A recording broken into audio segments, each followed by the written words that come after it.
Hello students, welcome to my live teaching learning session of BECC 131 Principles of Microeconomics.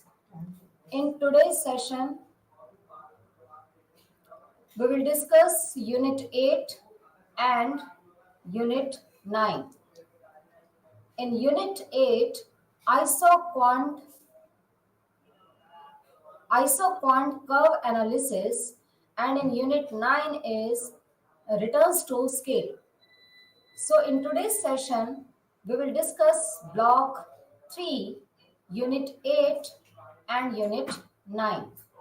Isoquant curve analysis and returns to scale with two variable inputs. In previous session, we have discussed about production function. Production function shows technical relationship between input and output. And we have studied about two laws of production function, that is law of variable proportion and other law is returns to scale. One law, which is returns to factor or law of variable proportion, is a short-term law. It's applicable in short run in which some factors remains constant, only one factor is variable factor. As well as we increase the units of variable factor, in the beginning production will increase. After that it will become maximum and at last it start falling. So law of variable proportion is applicable when we assume that in short time period some factors are constant and only one factor is variable, which is labor. And there should be no change in techniques of production and all the units of variable factors are homogeneous or same. And in long run, all the factors of productions are variable. All factors can easily change. If we take only one variable input, that indicates the law of variable proportion. But if we take that two variable inputs are given like labor and capital, or if all factors of productions are variable, then returns to scale law will be applicable in long run. Because all factors can be easily changed only in long run when we have too much time period, not in short run. Now, in today's session, we will discuss isoquant curve. First of all, you must have to understand what is the meaning of this iso or quant. Iso means equal and quant represent quantity. So isoquant shows equal quantity or same level of output.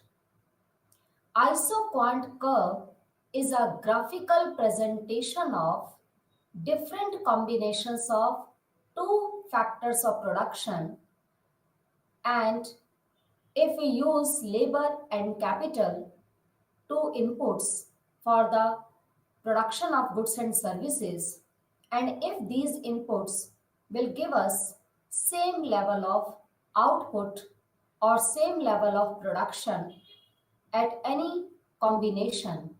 So this is known as isoquant curve. Isoquant curve is generally convex to the origin or downward sloping curve.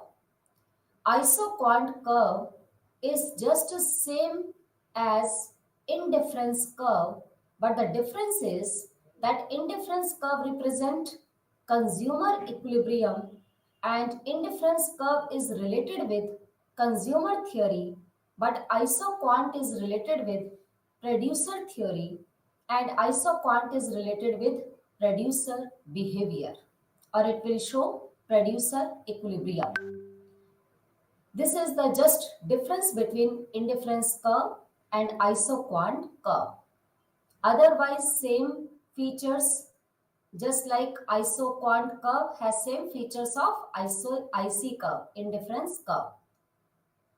And indifference curve is also downward sloping curve, and it's always convex to the origin. Same as isoquant curve is also downward sloping curve and convex to the origin. So in this chapter, isoquant curve, what is the meaning of this isoquant curve? What represent isoquant map?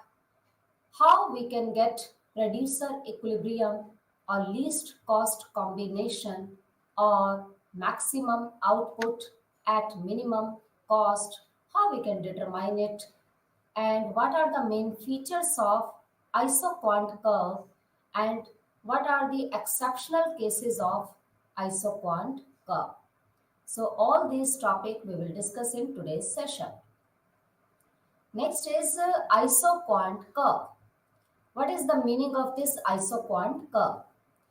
Isoquant curve is a line on a graph used in the study of microeconomics that charts all the combinations of inputs that will produce the same level of output.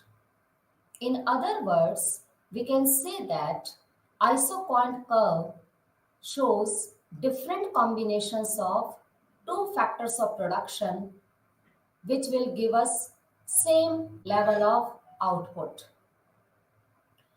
So isoquant curve is a line or it's a graph which is always downward sloping, because as well as on x-axis we will always write labor. Labor is a variable factor and capital is a fixed factor, but in long run we can easily change all the factors of production. So if we increase the units of labor, then we will decrease the unit of capital. As well as we increase the unit of labor, we must have to sacrifice the unit of capital, because we know that resources are limited and wants are unlimited. So isoquant curve shows different combinations like A, B, C, D.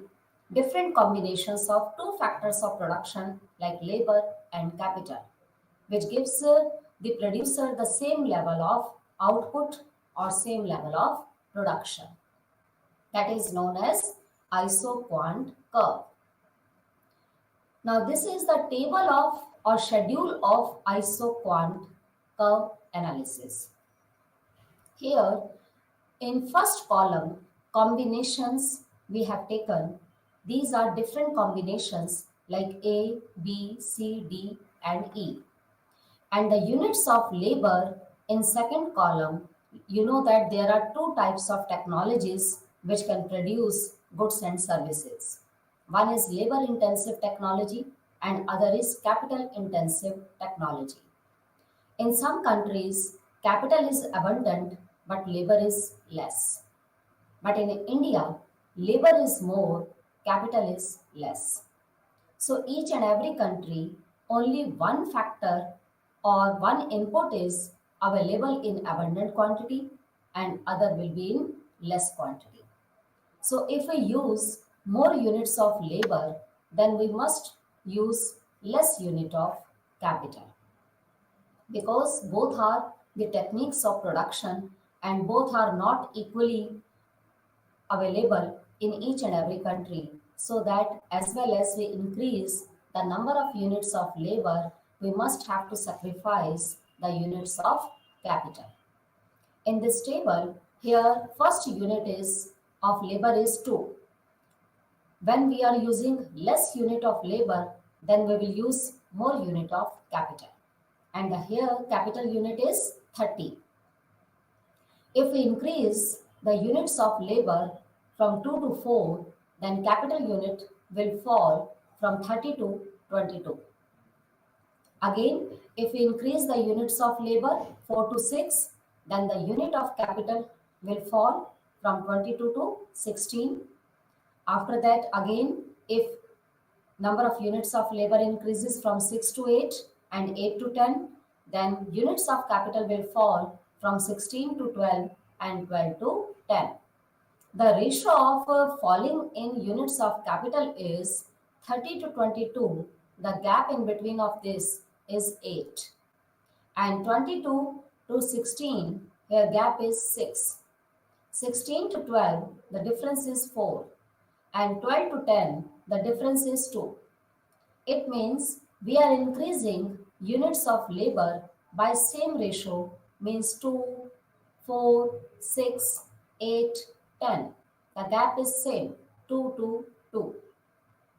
But the sacrificing unit of capital difference is diminishing, because in the beginning the difference is 8, then 6, then 4, and last 2. So as well as we increase the units of labor, we must have to sacrifice the units of capital. But when the rate of the sacrificing and gaining the unit of labor is diminishing, in this case, isoquant curve will be convex to the origin, because if there is a diminishing marginal rate of technical substitution, law is applicable. In this case, isoquant curve must be convex to the origin or downward sloping. But if in any case this rate is increasing, then isoquant curve will be concave to the origin. And if this rate is same, it means we are increasing the unit of labor and decreasing the unit of capital by the same ratio.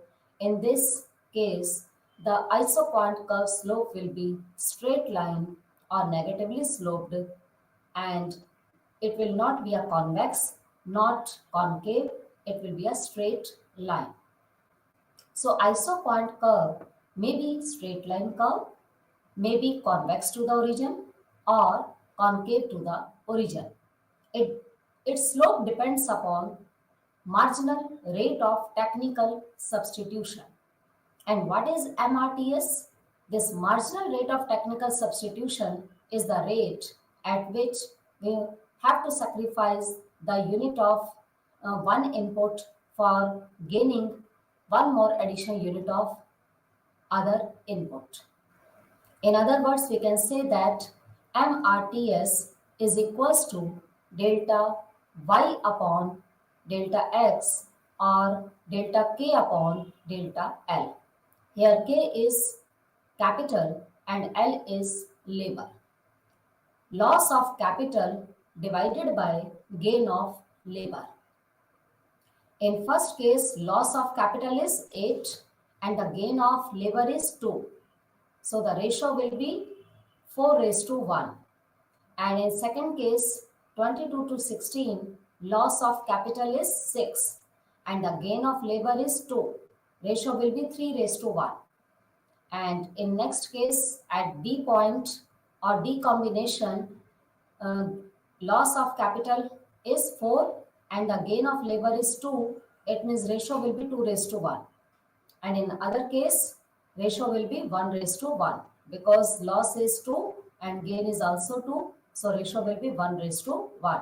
So this rate is 4 raised to 1, 3 raised to 1, 2 raised to 1 and 1 raised to 1. So this is the diminishing rate. That's why isoquant curve slopes always downward from left to right and convex to the origin. If this rate is increasing, like 1 raised to 1, 2 raised to 1, 3 raised to 1, 4 raised to 1, then curve slope will be concave to the origin. And if the rate is same or constant, like 1 ratio 1, 1 ratio 1, in all different combinations, ratio will remain same. In that case, isoquant curve will be a straight line. And here isoquant is showing that if we are using two inputs like labor and capital, and different combinations are like A, B, C, and D and E, but we are getting here the output of clothes in same amount or in same level. Like 400, if we choose A combination, like 2 units of labor and 30 units of capital, we will get same level of output 400. If we take this B combination, then units of labor will be 4 and the units of capital will be 22, and we are getting same level of output 400. And in again C, D and E combination, if we use these combinations, different combinations of two factors of production, but we are getting same level of output, 400. So this is called isoquant curve, which shows different combinations of two factors of production, which gives same level of output to the producer. Now, what are the properties of isoquant curve? Isoquant curve has always negative slope. Its curve slope is always negative from and downward from left to right, and isoquant curve is always convex to the origin. Why this is always convex to the origin? Due to the applicability of law of diminishing marginal rate of technical substitution. As well as marginal rate of technical substitution is falling, this curve slope is always convex to the origin. Third property is non-intersection of isoquant curve. This property tells us that isoquant curve never intersect each other. If they intersect each other, it will give us inconsistent result, or mathematically it will be wrong. So isoquant curve never intersect each other.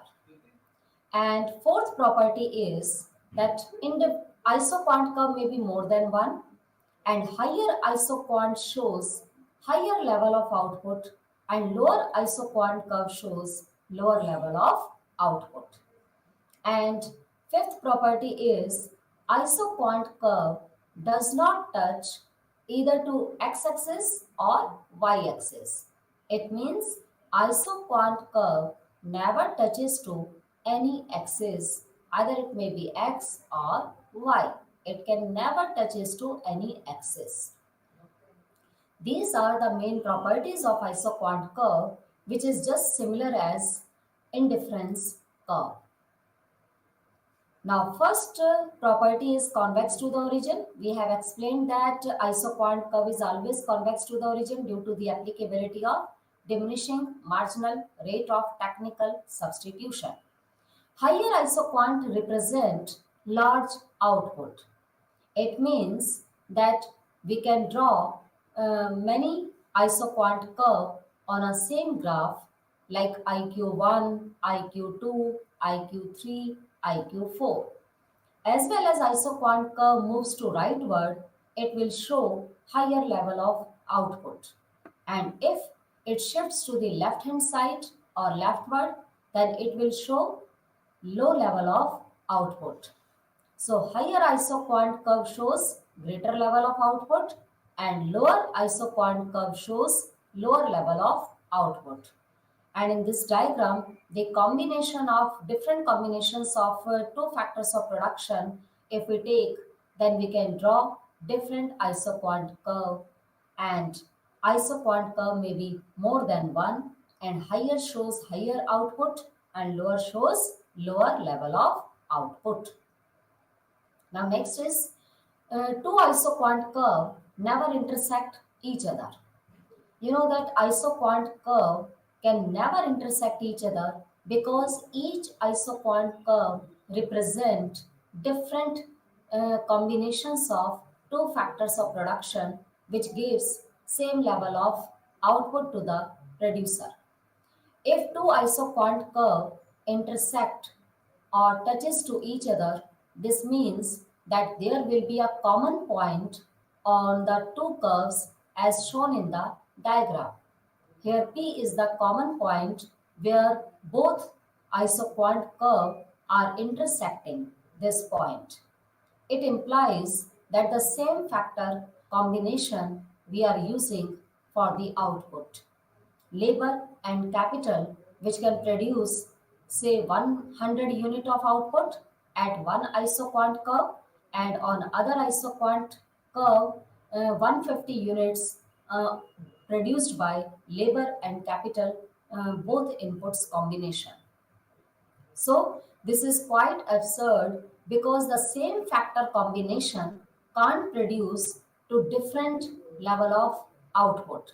So and other thing, we know that higher isoquant curve shows higher level of output and lower isoquant curve shows lower level of output, then how we can say that at the point of intersection, the level of output will remain same. The output will not remain same at the point of intersection. That's why isoquant curve can never intersect to each other. Next is higher ISO quant shows higher level of output.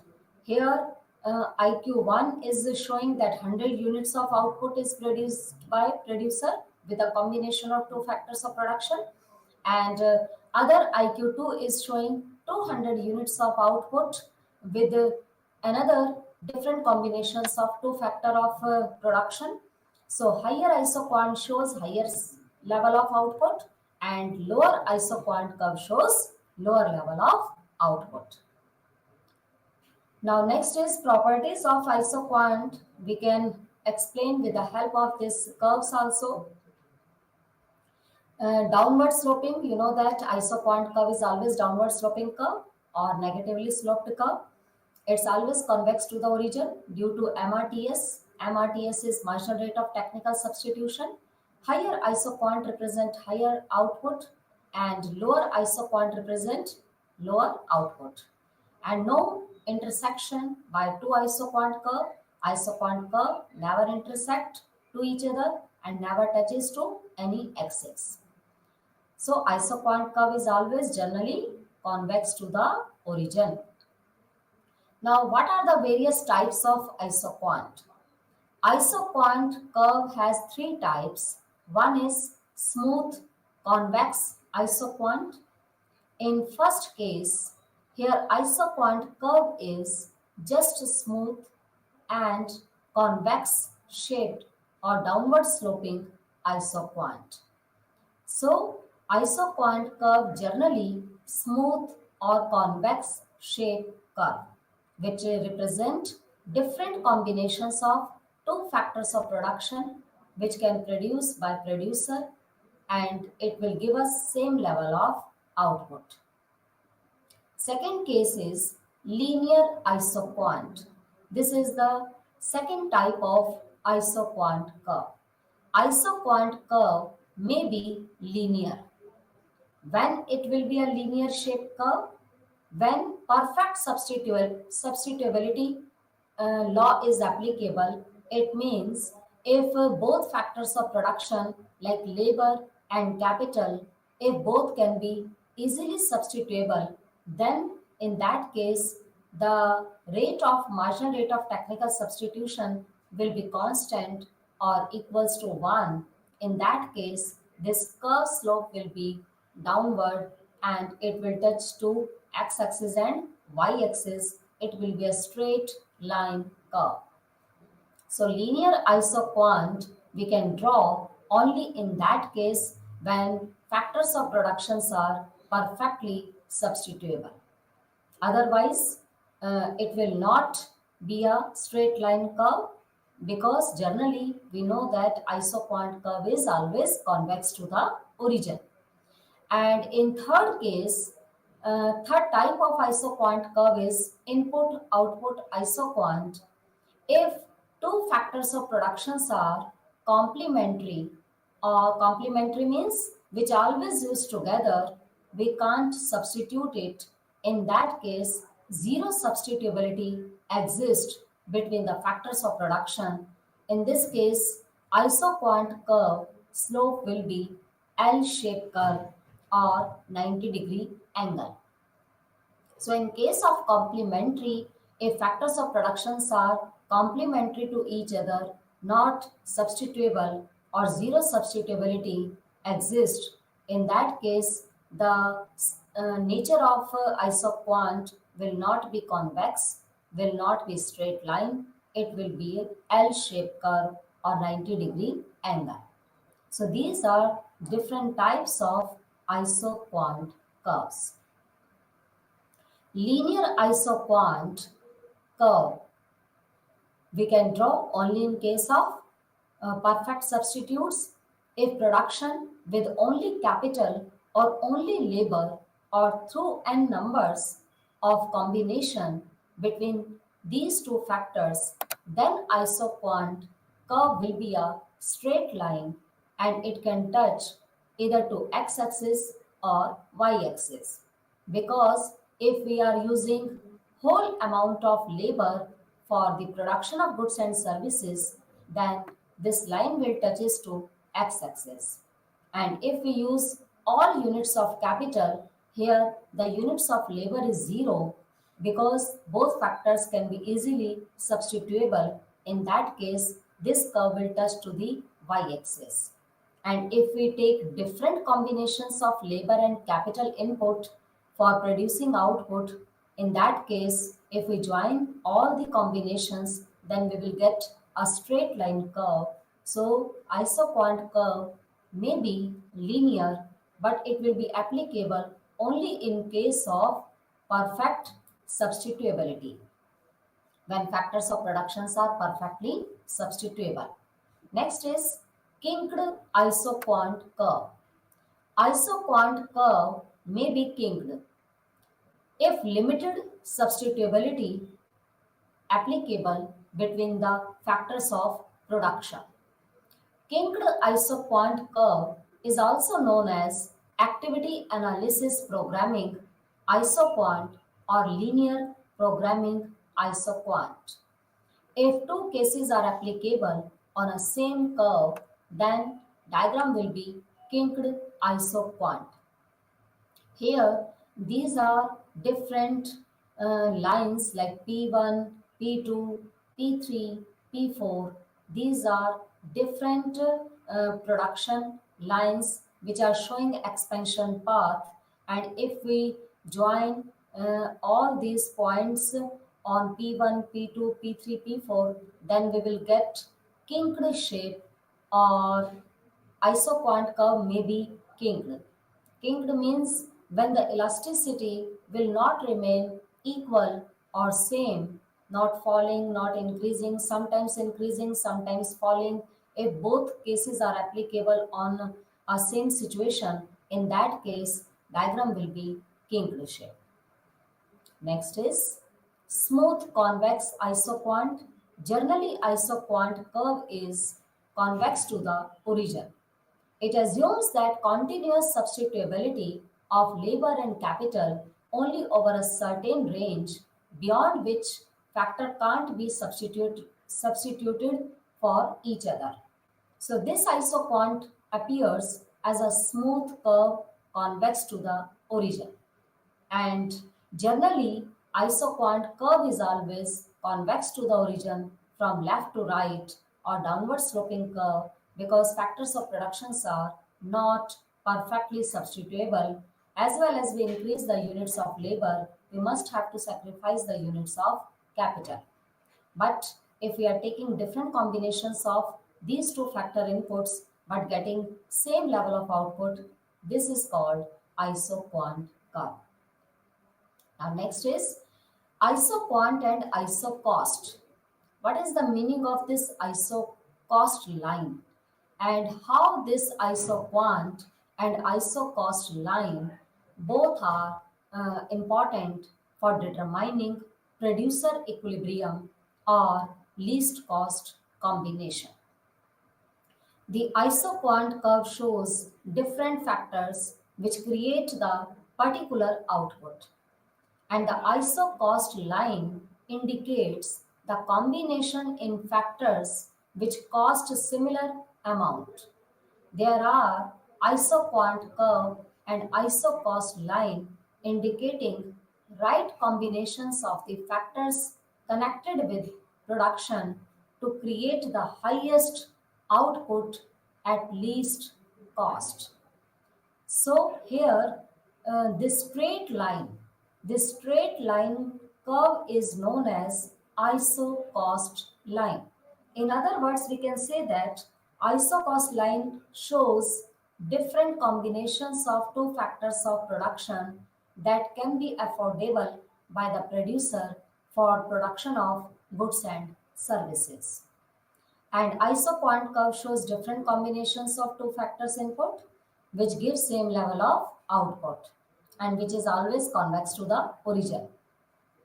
So this straight line is called isocost line, and a convex shape curve is called isoquant curve, where isoquant curve and isocost line both slope are equal, and isoquant curve is tangent to the isocost line.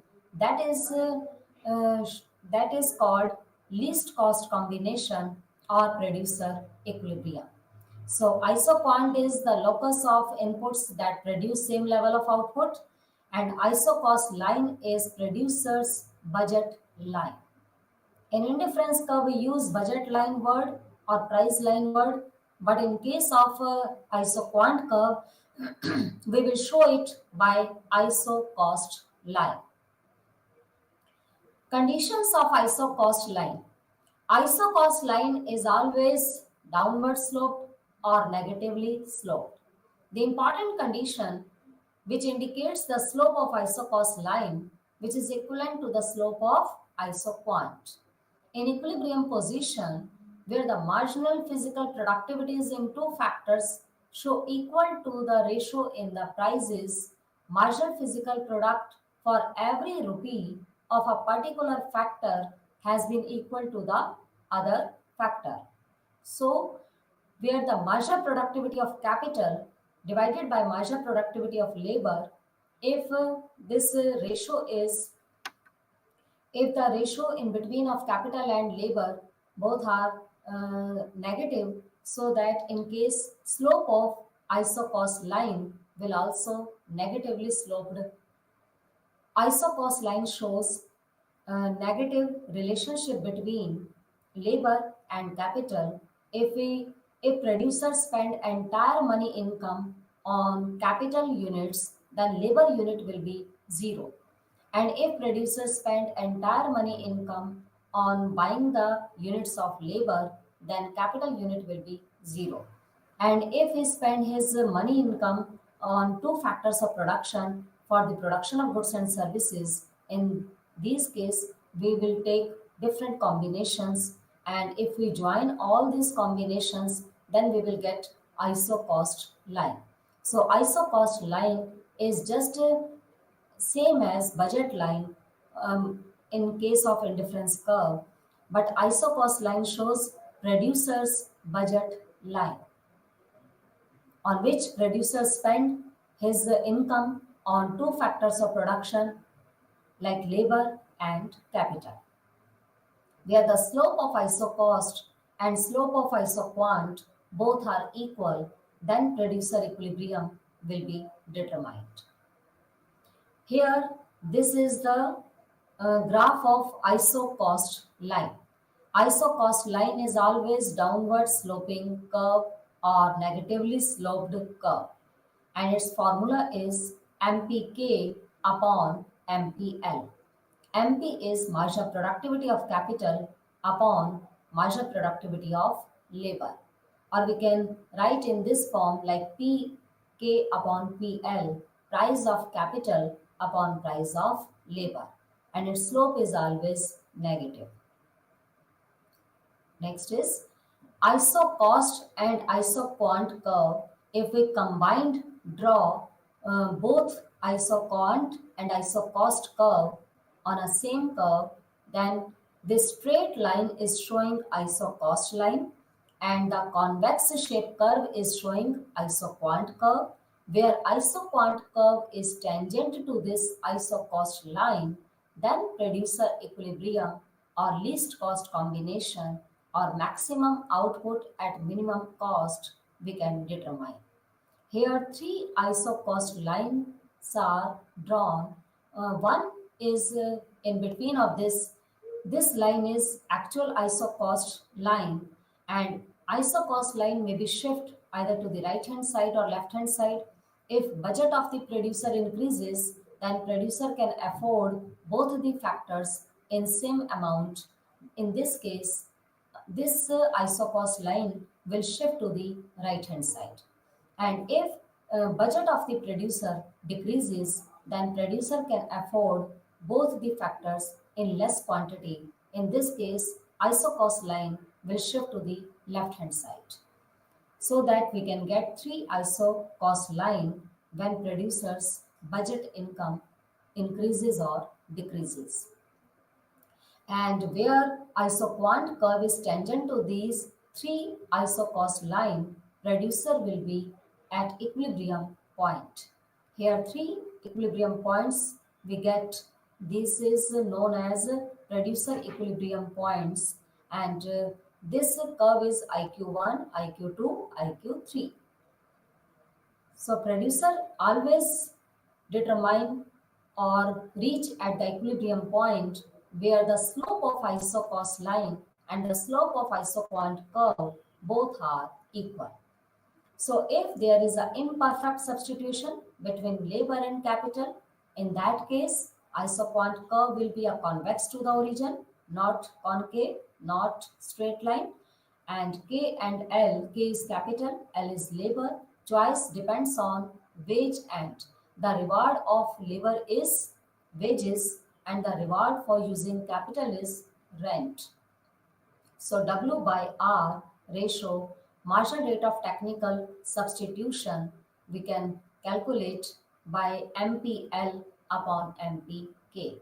Here MPL is marginal productivity of labor divided by marginal productivity of capital.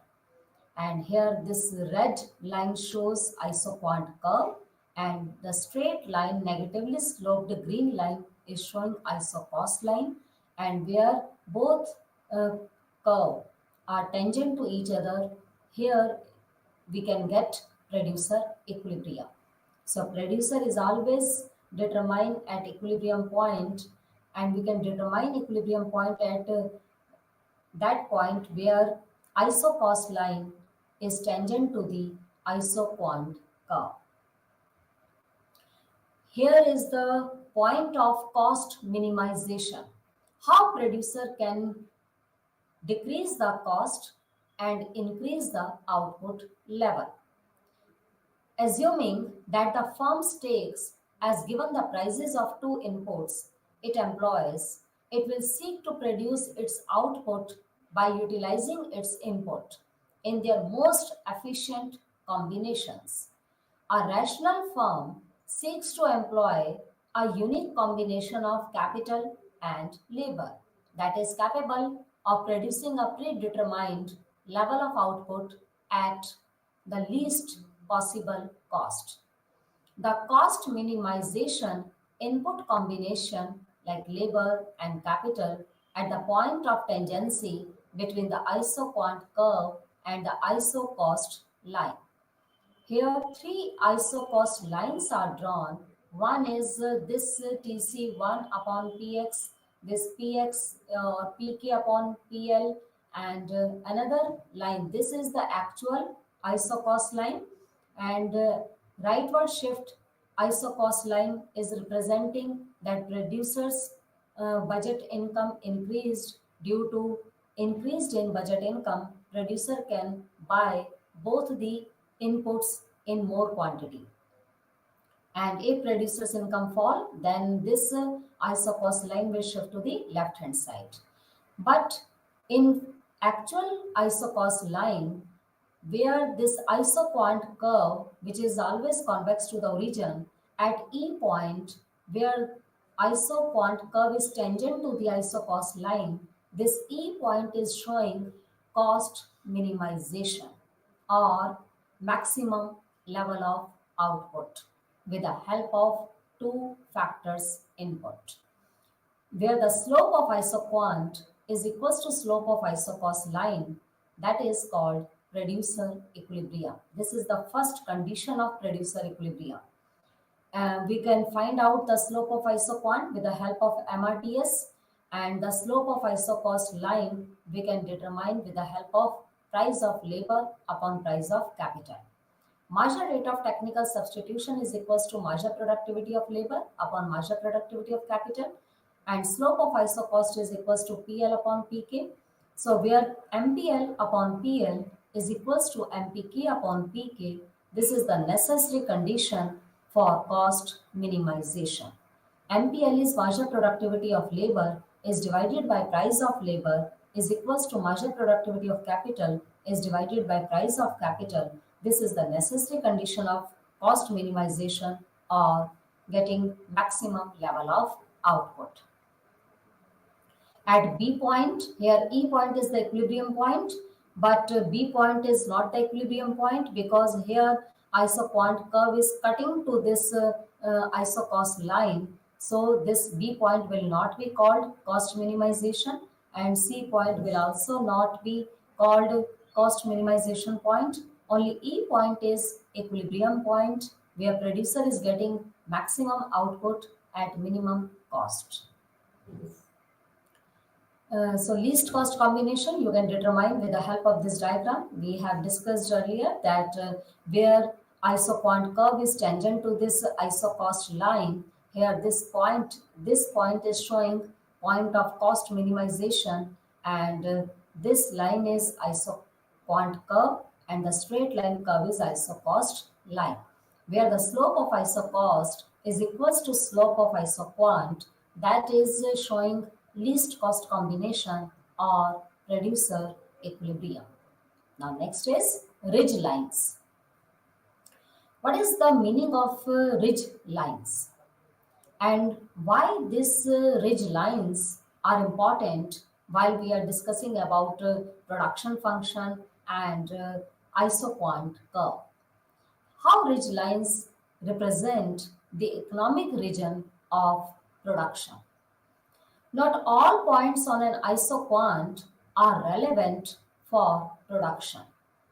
One should consider only feasible portions of an isoquant because no rational producer will produce where the marginal product of an input is either zero or negative, because a rational producer always want to produce maximum output at minimum cost.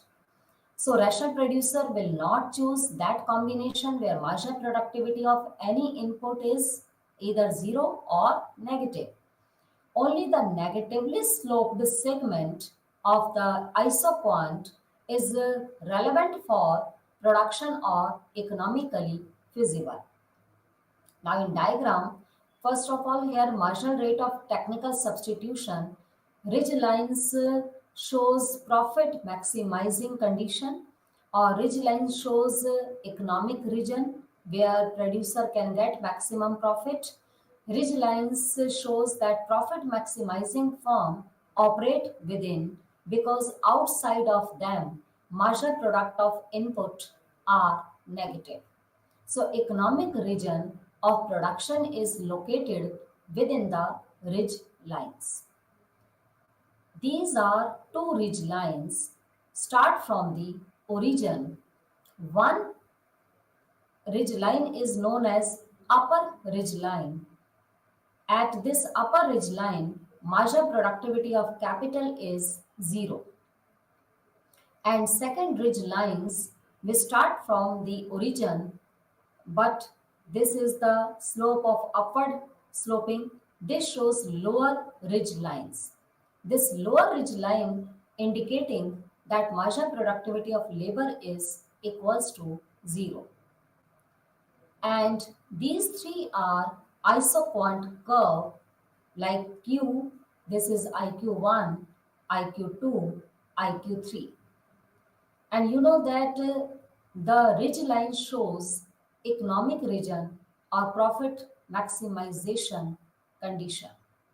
Here point A, here point A on first isoquant curve A and D. A firm is producing in between of this range, that will be called economic region, or most efficiently firm can produce by using two inputs, and B and another this point B and E point, if we take this, then this is also called economic region point, and C point is also economic region point. So upper ridge line shows marginal productivity of capital is zero, and lower ridge line shows marginal productivity of labor is zero. But you know that a rational producer will not choose that production level where marginal productivity of labor is zero or negative, or marginal productivity of capital is zero or negative. So in between of this economic region where isoquant curve lies in between of these ridge lines, that will be called efficient or maximum output level. So generally ridge lines represent the economic region or economically how a rational producer can get maximum level of output. Now next is expansion path. Expansion path shows locus of different factors of production like inputs, labor and capital in long run and in short run. How we can get different levels of input by using these maximum level of output. In long run, you know that all factors of productions are variable. So in long run, we can increase both the inputs, labor and capital in same proportion. So expansion path will be a 45-degree line. But in short run, we know that fixed factor remains always fixed. Only variable factor units can change in short run. So in short run, expansion path will be horizontal line because capital we have taken on y-axis, and in short period capital will remain constant. Only labor unit can increase. So in short run, expansion path will be a horizontal line, and long run expansion path will be a 45-degree line. So expansion path we can draw in a long run and in a short run. In a long run, this expansion path line will be a 45-degree line, and short run expansion path line will be a horizontal line which is parallel to the x-axis. Now next is expansion path. Why we use this expansion path? Expansion path can be used for differentiating between returns to scale and returns to factor, because both the laws are applicable in different situations. Like returns to scale is applicable in long run and returns to factor is applicable in short run. So here this OP line which is a 45-degree line, it's a 45-degree line is the expansion path, and these are three iso cost lines, and where isoquant curve is tangent to these iso cost line, that is the producer equilibrium point. Here 3 points like L, M, N. These 3 points are equilibrium points, and we can get expansion path in this way also. If we take a 3 isocost line, then 3 isoquant curve which is tangent to these 3 isocost line, then we can get 3 equilibrium points, and if we join all these points, then we can draw or derive expansion path. So expansion path, this is the curve of derivation of expansion path. And how we can draw price factor curve? Price factor curve is just same as price consumption curve. In that case, we assume that the price of capital remains constant, only the price of labor varies. If price of labor falls, we will use more labor. If price of this line will rotate outward, and if price of labor increases, then producer will use less labor. In that case, this curve will rotate leftward, and where isoquant curve is tangent to these three isocost line, then we will get LMN 3 equilibrium points, and if we join these 3 equilibrium points, then we will get a curve which is known as price factor curve. Now next is, you know that returns to scale is applicable in long run, and in long run all the factors of productions are variable. Returns to scale has 3 stages. One is increasing return, second is constant return, third is diminishing returns to scale. Increasing returns to scale will be applicable when inputs we use less and get same level of output. For example, here the units of labor we are using, like first is expansion path. OR is expansion path line. which indicating long run expansion path, which indicating returns to scale situation. And here three curves are isoquant curve, like one isoquant curve is representing 100 level of output, second isoquant curve is representing 200 level of output, and next is showing 300 level of output. But the gap in between of these three curves, like point A and point B and point C, you know that here it is clear the gap in the beginning is more and after that is less. It means AB is greater than BC.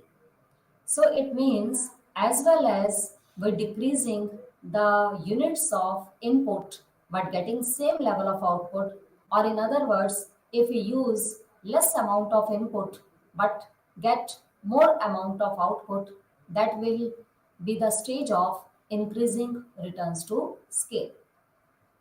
Next is constant returns to scale. Constant returns to scale, this stage is applicable when the ratio of input and the ratio of output both are equal. If the ratio of input and ratio of output both are same, like L1, L2, L3, the ratio of this and the capital ratio is also K1, K2, K3, and the gap in between of all these isoquant curve, like one isoquant curve which is showing 10 level of output, second isoquant is showing 20 level of output, and next isoquant is showing 30 level of output. The difference is same, 10, 10, 10. And the gap in between of this A to B point and B to C, the gap in between of this is also same. So this is the stage of constant returns to scale, where OA is equals to OB is AB is equals to BC. If the unit of inputs and the unit of outputs both are equal, that is the stage of constant returns to scale. In other words, if we use 10% input and get same 10% output, it will be show constant returns to scale situation. Constant returns to scale is also known as homogeneous production function. Homogeneous production function is the stage of presented by Cobb-Douglas. Cobb-Douglas always says that there is a homogeneous production function situation when we use same level of input and get same level of output, then it will show same amount of input and output, ratio is same. In that case, homogeneous production function law will be applicable. Here three lines are isocost line, like first is AB, next is A1 B1, next is A2 B2. These three straight lines are showing isocost line, and three isoquant curves IQ1, IQ2, IQ3, which is always convex to the origin, where these three isoquant curve is touching to these three isocost line, equilibrium point will be determined like E1, E2 and E3. If we join these three equilibrium points, then we will get expansion path, which is the long run expansion path, and it will be showing the same amount of input and same amount of output. So this is known as homogeneous production function. Now next is diminishing returns to scale. Diminishing returns to scale stage will be applicable if we use more units of input but get less amount of output. So here first isoquant is showing 100 unit of output, second isoquant is showing 200 unit of output, and next isoquant is which is convex is showing 300 unit of output.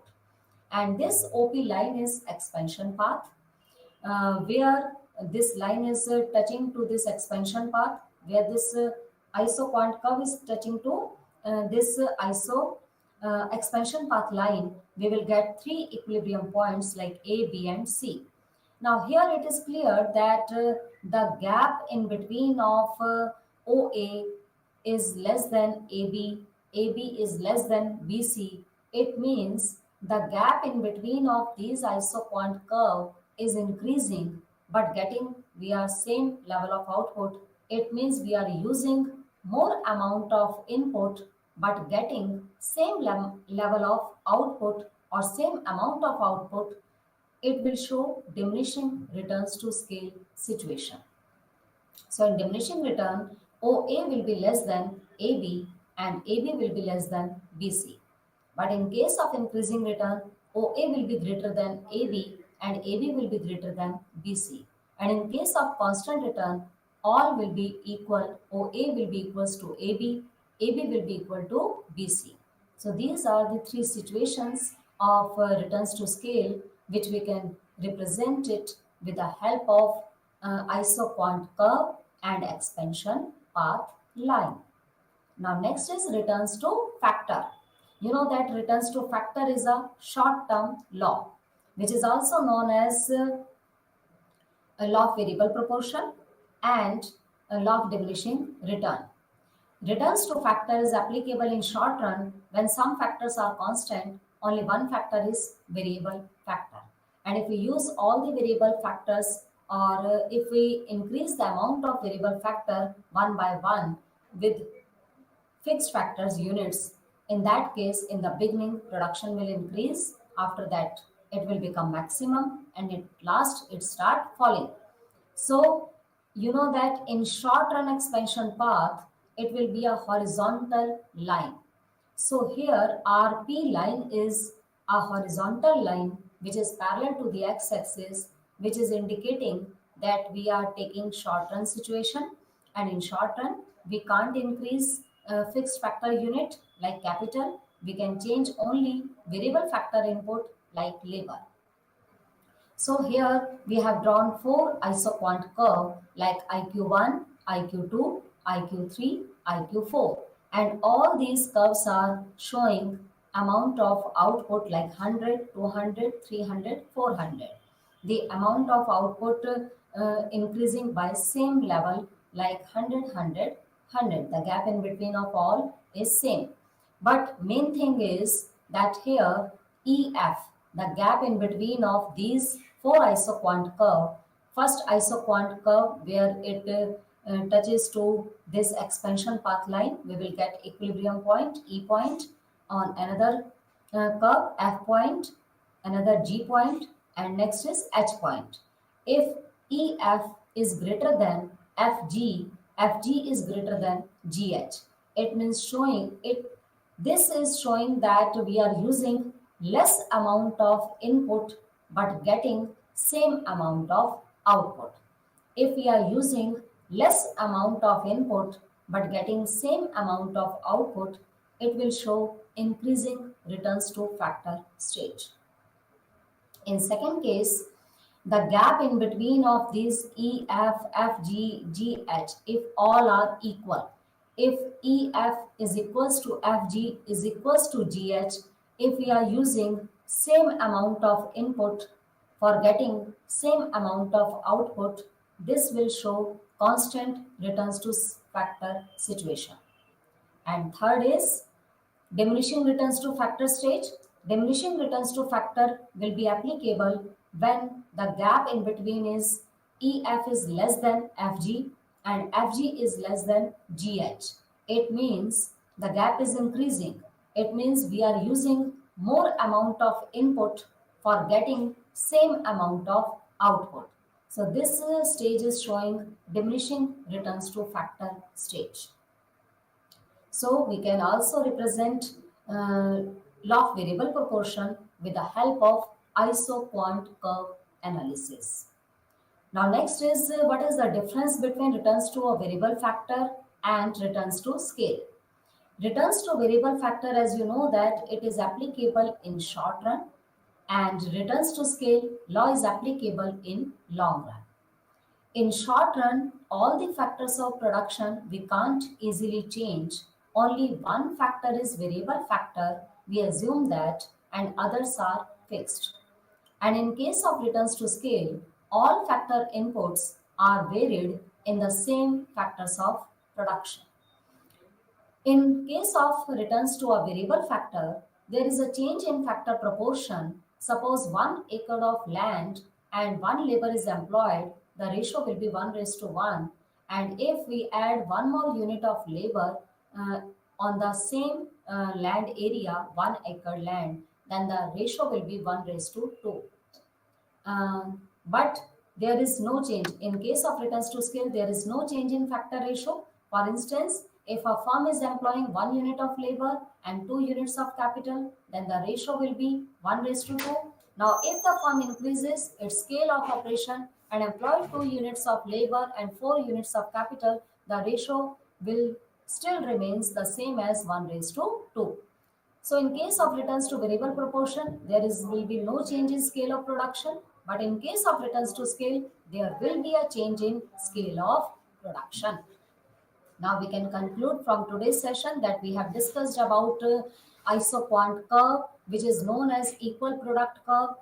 Same as indifference curve, isoquant curve never touches to any axis, never intersect each other. Every possible combination of input is on isoquant. And isoquant map is indicating the family of isoquant curve. Now we have completed this isoquant curve and production function. Thank you.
ఈరోజు మనము రాజ్యాంగంలోని ఒక సిద్ధాంత పూరితమైన,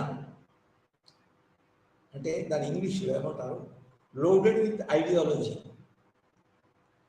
ఒక సిద్ధాంత పూరితమైన chapter చదవబోతున్నాం, చర్చించబోతున్నాం. అదేంటంటే ఆదేశ సూత్రాలు. ఇవి రాజ్యాంగంలో 4వ చాప్టర్లో చేర్చబడినవి. మరి మీకు తెలుసు, దీనికంటే ముందు మనము ప్రాథమిక హక్కుల గురించి చదివాము. అది మూడవ చాప్టర్లో చేర్చబడింది. అయితే ఆదేశ సూత్రాలు నిజానికి ఎందుకు చేర్చబడినవి అని కనుక చూస్తే, వాటి ప్రాముఖ్యత ఏంటి అని కనుక చూస్తే, అవి నిజానికి మన భారతదేశము ఒక సోషలిస్ట్ ప్యాటర్న్ ఆఫ్ సొసైటీ ఏర్పరచుకోవాలని, భారతదేశానికి ఒక సోషలిస్ట్ ప్యాటర్న్ సొసైటీ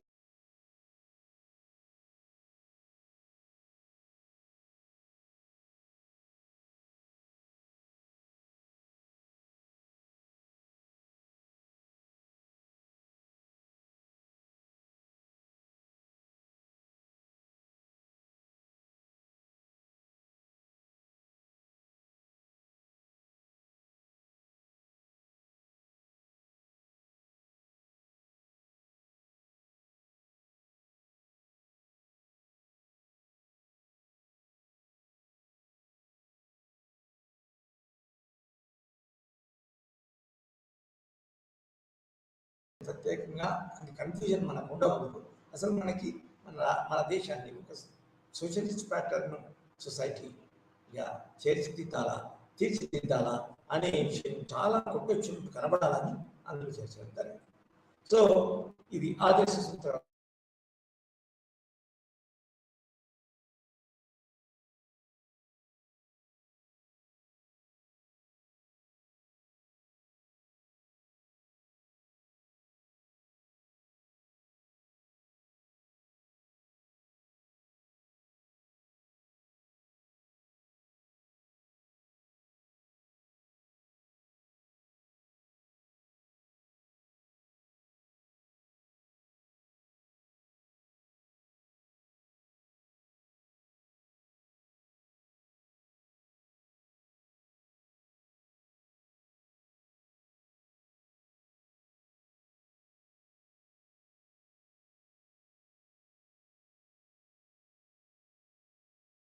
జీవితానికి చాలా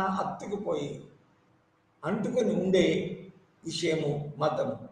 సో మత హక్కు కూడా అందులో ప్రత్యేకంగా చేర్చడం జరిగింది. సో అయితే ఈ హక్కులు ఎంజాయ్ చేసే క్రమంలో, ఈ హక్కులు అనుభవించే క్రమంలో కొందరు వ్యక్తులు కానీ, ఒక వ్యక్తి కానీ, కొందరు వ్యక్తుల సమూహానికి కానీ ఆ హక్కులు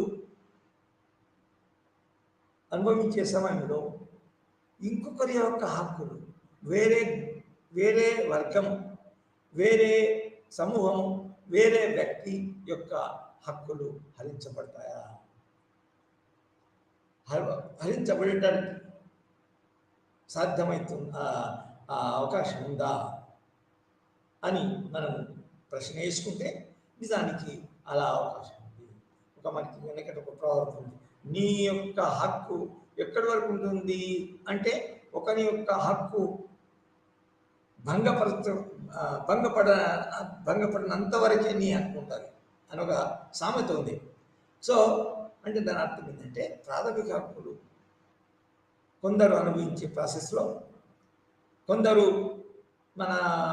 దాన్ని ఎంజాయ్ చేసే ప్రాసెస్లో ఇంకొకరి హక్కులు, వేరే వాళ్ళ హక్కు, దాని ఏదైనా డైరెక్ట్ కానీ ఇండైరెక్ట్ కానీ దాని యొక్క ఒకరు అనుభవించే ప్రాసెస్లో దాని యొక్క ప్రభావం ఇంకొకరి హక్కులు పోవడానికి, హరించడానికి అవకాశం ఉంది. అంటే హక్కులు ఒక సాంఘిక పరమైనవి, సాంఘిక స్వభావం కలిగినవి. ఒక వ్యక్తికి అని నిర్దేశించబడవచ్చు, కానీ అవి సాంఘిక పరమైనవి అంటే సాంఘిక స్వభావం కలిగినవి. It's a holistic this thing. For example, మనం మన దేశం మీద ఎవరైనా యుద్ధం చేసినప్పుడు, పాకిస్తాన్ కానీ శ్రీలంక కానీ యుద్ధం చేసినప్పుడు మన భారతదేశ పౌరులందరి యొక్క జీవం మన డేంజర్లో ఉంటుంది. సో అటువంటి డేంజర్ ఉన్నప్పుడు ఆ మన భారత ప్రభుత్వం తర్వాత అన్ని రాష్ట్రాల యొక్క సహకారంతో ఏం చేస్తుంది, ఎమర్జెన్సీ డిక్లేర్ చేస్తుంది. అందులో కొందరి వ్యక్తులను, అంటే వయసు పడని ముసలి వాళ్ళు కాని వ్యక్తులను తప్పకుండా మీరు ఆర్మీ చేయాలని అది పెట్టారు. అదేవిధంగా మనకు కరువు కాటకాలు వచ్చినప్పుడు కానీ ఇంకే కారణాల వల్ల కానీ భారతదేశం ఒకే విధంగా చాలా అన్ని వనరులు కోల్పోయి ఒక దుర్భర పరిస్థితిలో ఉన్నప్పుడు తప్పకుండా ఇంకొక వ్యక్తులపై వారి స్వేచ్ఛపై మన పరిమితులు నిర్దేశించవచ్చు, పరిమితులు కలిగి పెట్టవచ్చు. సో హక్కులు అనేవి సామాజిక స్వభావం కలిగినవి. అంటే సామాజిక స్వభావం అంటే ఏంటి? అది social, they are having social nature. You cannot enjoy rights without reference to others, without linking them to others. అవి వేరే పరిస్థితులకు ముడిపడి ఉంటాయి. హక్కులు ఎంజాయ్ చేయడానికి పరిస్థితులు కూడా ఉండాలా. నీ హక్కులు గురించి నువ్వు ఎంజాయ్ చేసినప్పుడు వేరే వ్యక్తుల సమూహం పూర్తిగా అణిచివేయబడకుండా ఉండాలా. వాళ్ళ హక్కులు కూడా ఉండాలా. మీరు అదే హక్కులు, equality of status and opportunity అని, ఈక్వాలిటీ అనే చట్టంలో మనకు ఉంది, రాయబడి ఉంది. సో ఈ విధంగా మనం మన రాజ్యాంగ రచయితలు ఆలోచించి ఆదేశ సూత్రాలు అనే పెద్ద చాప్టర్ని మన రాజ్యాంగంలో చేర్చడం జరిగింది. అయితే ముఖ్యంగా ఈ ఆదేశ సూత్రాల యొక్క ముఖ్యం ఏంటంటే, ఈ ప్రాథమిక హక్కులకు వ్యతిరేకంగా కాదు, కానీ సాధ్యమైనంత మట్టికి ఎక్కడ వీలైతే అక్కడ, ఎంతవరకు వీలైతే అంతవరకు మన దేశాన్ని సోషలిస్ట్ ప్యాటర్న్, అంటే ఇప్పుడు రష్యాలో వాళ్ళగాక చైనాలో వాళ్ళగాక అప్పుడు మన రాజ్యాంగ రాసినప్పుడు చైనా మరియు రష్యాలు పూర్తి సౌమ్యవాద సిద్ధాంతాన్ని పాటించి సౌమ్యవాద పరిస్థితులు ఏర్పాటు దేశాలుగా అవి మెదిలినాయి. అయితే అలా పూర్తిగా అప్పటి చైనాలో ఉన్న వ్యవస్థ కాకుండా, అప్పుడున్న ఈస్ట్ యూరోపియన్ సౌమ్యవాద దేశాలు కాకుండా, అప్పుడున్న సోవియట్ యూనియన్ వల్ల సౌమ్యవాద దేశాలు కాకుండా సోషలిస్ట్ ప్యాటర్న్ అంటే ఏంటంటే పూర్తిగా కానట్టు సోషలిస్టు సామ్యవాద దేశం పద్ధతి కొంతవరకు అనుసరించిందంట. పూర్తి అంటే ఏంది? ఉదాహరణకి అక్కడ కోఆపరేటివ్స్ ఏర్పరిచారు. మన ఏంటి ఉంటుందని ప్రజలకు ప్రైవేట్ ప్రాపర్టీ లేకుండా చేసి ఆ ప్రాపర్టీని అంతా కోఆపరేటివ్ చేసి అక్కడ సామ్యవాద సిద్ధాంతాన్ని చేశారు. అదేవిధంగా చైనాలో అదేవిధంగా. సో అట్లా కాకుండా ఇక్కడ ఈ ప్రాథమిక హక్కుల భాగంలో చేర్చిన విధంగా హక్కులన్నీ అనుభవిస్తూనే కొంతవరకు అవి మన అందరి పౌరుల యొక్క సంక్షేమం ప్రమోట్ చేయబడే విధంగా అవి మన పరిమితిలో ఉండాలా అనే విధంగా అవి కూడా ఆ కండిషన్, ఆ భావన కూడా ఒక ఆదేశ సూత్రాల్లో చేర్చడం జరిగింది. సో ఇక్కడ అంటే మనము ఆదేశ సూత్రాలు నిజానికి చాలా ఉన్నాయి, ప్రాథమిక హక్కుల కంటే చాలా ఉన్నాయి. సో అవి ఏంటి? ఫస్ట్ ఇంకొకటి తెలుసుకోవాలంటే ఆదేశ సూత్రాలు 3వ భాగం, ఆదేశ సూత్రాలు 4వ భాగాలు ఉన్నాయి. తర్వాత ఆదేశ సూత్రాల్లో సామ్యవాద సామ్యవాద సిద్ధాంతం అమలైనవి అయినట్టు ప్రత్యేకంగా దాని యొక్క ప్రాధాన్యతను కూడా మనం జబ్బులో చేర్చడం జరిగింది. అదేవిధంగా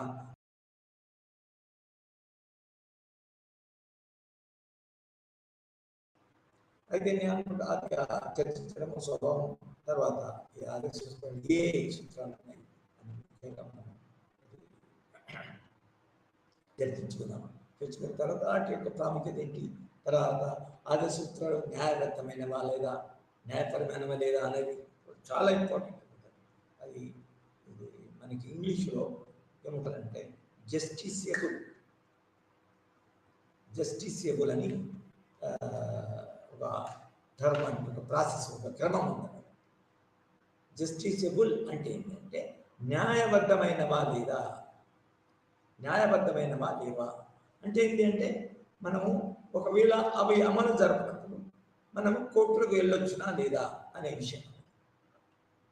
అయితే అక్కడ చూస్తే అటువంటి జనరల్ విషయాలు, క్రిటికల్ విషయాలు, లోతుగా ఆలోచించబడిన కాంట్రవర్షియల్ విషయాలు మనం తర్వాత చూద్దాం. ముఖ్యంగా ఆదేశ సూత్రాలు ఏంటివి, ఏ రకంగా ఉంటాయి, ఎట్లా ఉంటాయి అనేది మనం చర్చించుకున్నాం. ముఖ్యంగా ఆదేశ సూత్రాలు 3 రకాలుగా ఉన్నాయి. అంటే ఏవే రకరకాల సూత్రాలు ఉన్నాయి, ఆ సూత్రాలన్నింటికి 3 భాగాలుగా విభజించవచ్చు. అవేంటి, ఆ భాగాల పేర్లు ముఖ్యమైనవి సామ్యవాద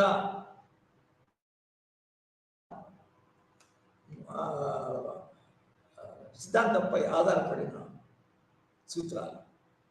సామ్యవాద సూత్రాలు అనుకోండి. రెండవది గాంధీయన్ ప్రిన్సిపల్స్, గాంధీవాదం. గాంధీ తెలుసు కదా, ఒక ఆదర్శ అది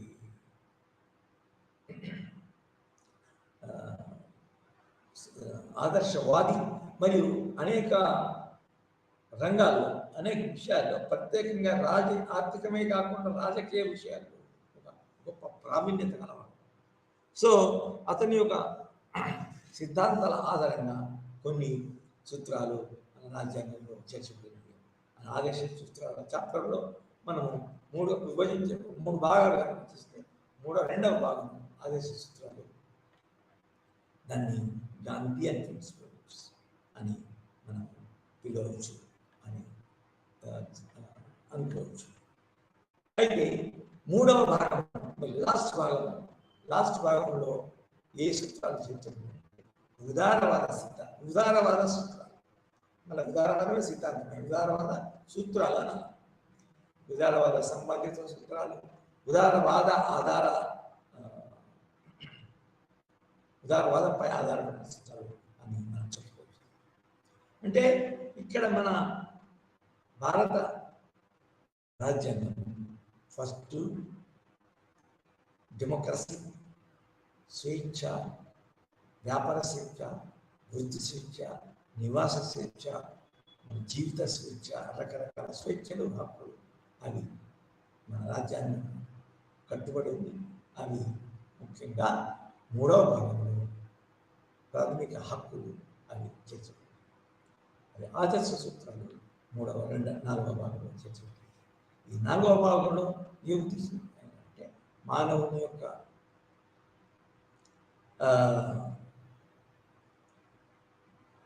పౌరుని యొక్క జీవితం నిజంగా అంటే ఒకవైపు ఒక వర్గం ప్రాథమిక హక్కులు అనుభవిస్తుంటే, ఇంకొక వైపు పౌరులు దుర్భర పరిస్థితుల్లో నివసించకూడదు.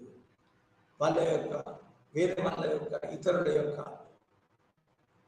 సమానత్వం, సంక్షేమం కూడా ఉండాలా, సాధ్యం కావాలా, అట్లా ఇతరులు కూడా జీవించడానికి మన పరిస్థితులు నిలబడపడాలా అనేది మనం ఇందులో ఆదేశ సూత్రాల ద్వారా వస్తుంది, సాధ్యమవుతుంది అని భావించడం జరిగింది. సో మనం ఏం నేర్చుకున్నామంటే ఫస్ట్ ఏంటి, ఆదర్శ సూత్రాలు 3 రకాలు ఉంటాయి, 3 భాగాల్లో ఉంటాయి. ఒకటి సామ్యవాద సిద్ధాంతాలు, రెండవది మన గాంధీయన్ ప్రిన్సిపల్స్, మూడవది మన ఉదారవాద సిద్ధాంతం. ఉదారవాదం అంటే ఏం లేదు, డెమోక్రసీ. ఉదారవాద సిద్ధాంతం అంటే జాన్ లాక్, జాన్ స్టర్ట్ మిల్ మొదలగు వాళ్ళు వాళ్ళ సిద్ధాంతాన్ని నిజానికి ఉదారవాద సిద్ధాంతం అంటారు. అది నిజానికి ఒక రకమైన డెమోక్రసీ అన్నట్టే, ప్రజాస్వామ్య, వ్యక్తి స్వేచ్ఛ, ప్రత్యేకంగా ఉదారవాదం వ్యక్తి స్వేచ్ఛ సిద్ధాంతం. అయితే ఈ మొట్టమొదటి భాగంలో సామ్యవాద సిద్ధాంతాలు, సోషలిస్ట్ ప్యాటర్న్ సిద్ధాంతాలు ఏంటి అంటే, మొదటిది మానవులు పౌరుల యొక్క ఆర్థిక పరిపుష్టి, ఆర్థిక పరిస్థితి, ఆర్థిక మన స్వేచ్ఛ, ఆర్థిక జీవనం సరిగా ఉండాలి. అదేవిధంగా మన దేశంలో ఉన్న ఆర్థిక వనరులు, ఆస్తిపాస్తులు, మూవబుల్ అండ్ ఇమూవబుల్ ప్రాపర్టీస్, తర్వాత క్యాష్ రూపంలో ఉన్న ప్రాపర్టీ కూడా కొందరి చేతిలోనే కేంద్రీకరింపబడి ఉండకూడదు. కొందరి చేతిలోనే కేంద్రీకరింపబడి ఉండకూడదు. ది ప్రాపర్టీస్,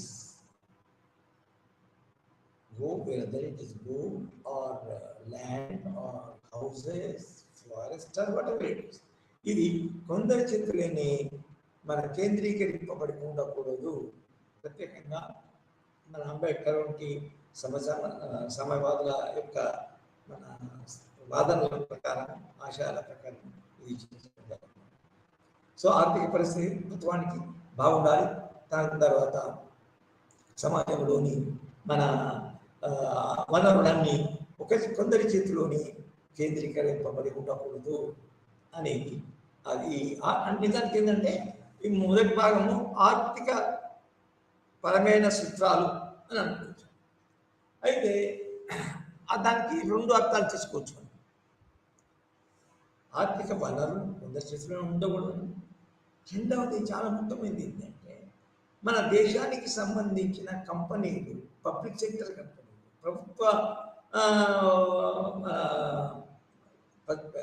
కంపెనీలు, ఫ్యాక్టరీలు, ఉత్పత్తి సంస్థలు, పరిశ్రమలు, మన తర్వాత మన ఇది విద్యా వైద్యానికి చెందిన సంస్థలు, ఇవన్నీ సాధ్యమైనంత మట్టికి, చాలా మట్టికి, అంటే అభివృద్ధికి ఆటంకం కాకుండా, విద్యకు ఆటంకం కలగకుండా, వైద్యానికి ఆటంకం కలగకుండా, ఆర్థిక అభివృద్ధికి ఆటంకం కాకుండా, ఇవన్నీ ప్రభుత్వం చేతిలోని, అంటే రాజ్యము అంటే ఇది ఒక మన సిద్ధాంతపరమైన, రాజనీతి సిద్ధాంతపరమైన రాజ్యం ఉంటుంది.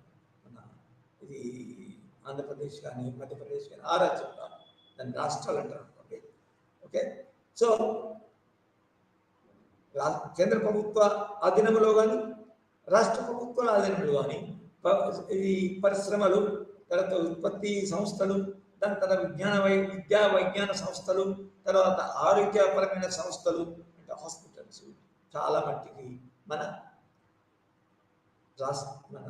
కేంద్ర ప్రభుత్వం ఆధీనంలోనే ఉండాలా, రాష్ట్ర ప్రభుత్వాల ఆధీనంలోనే ఉండాలా, వాటిచే పరిపాలించబడాలా.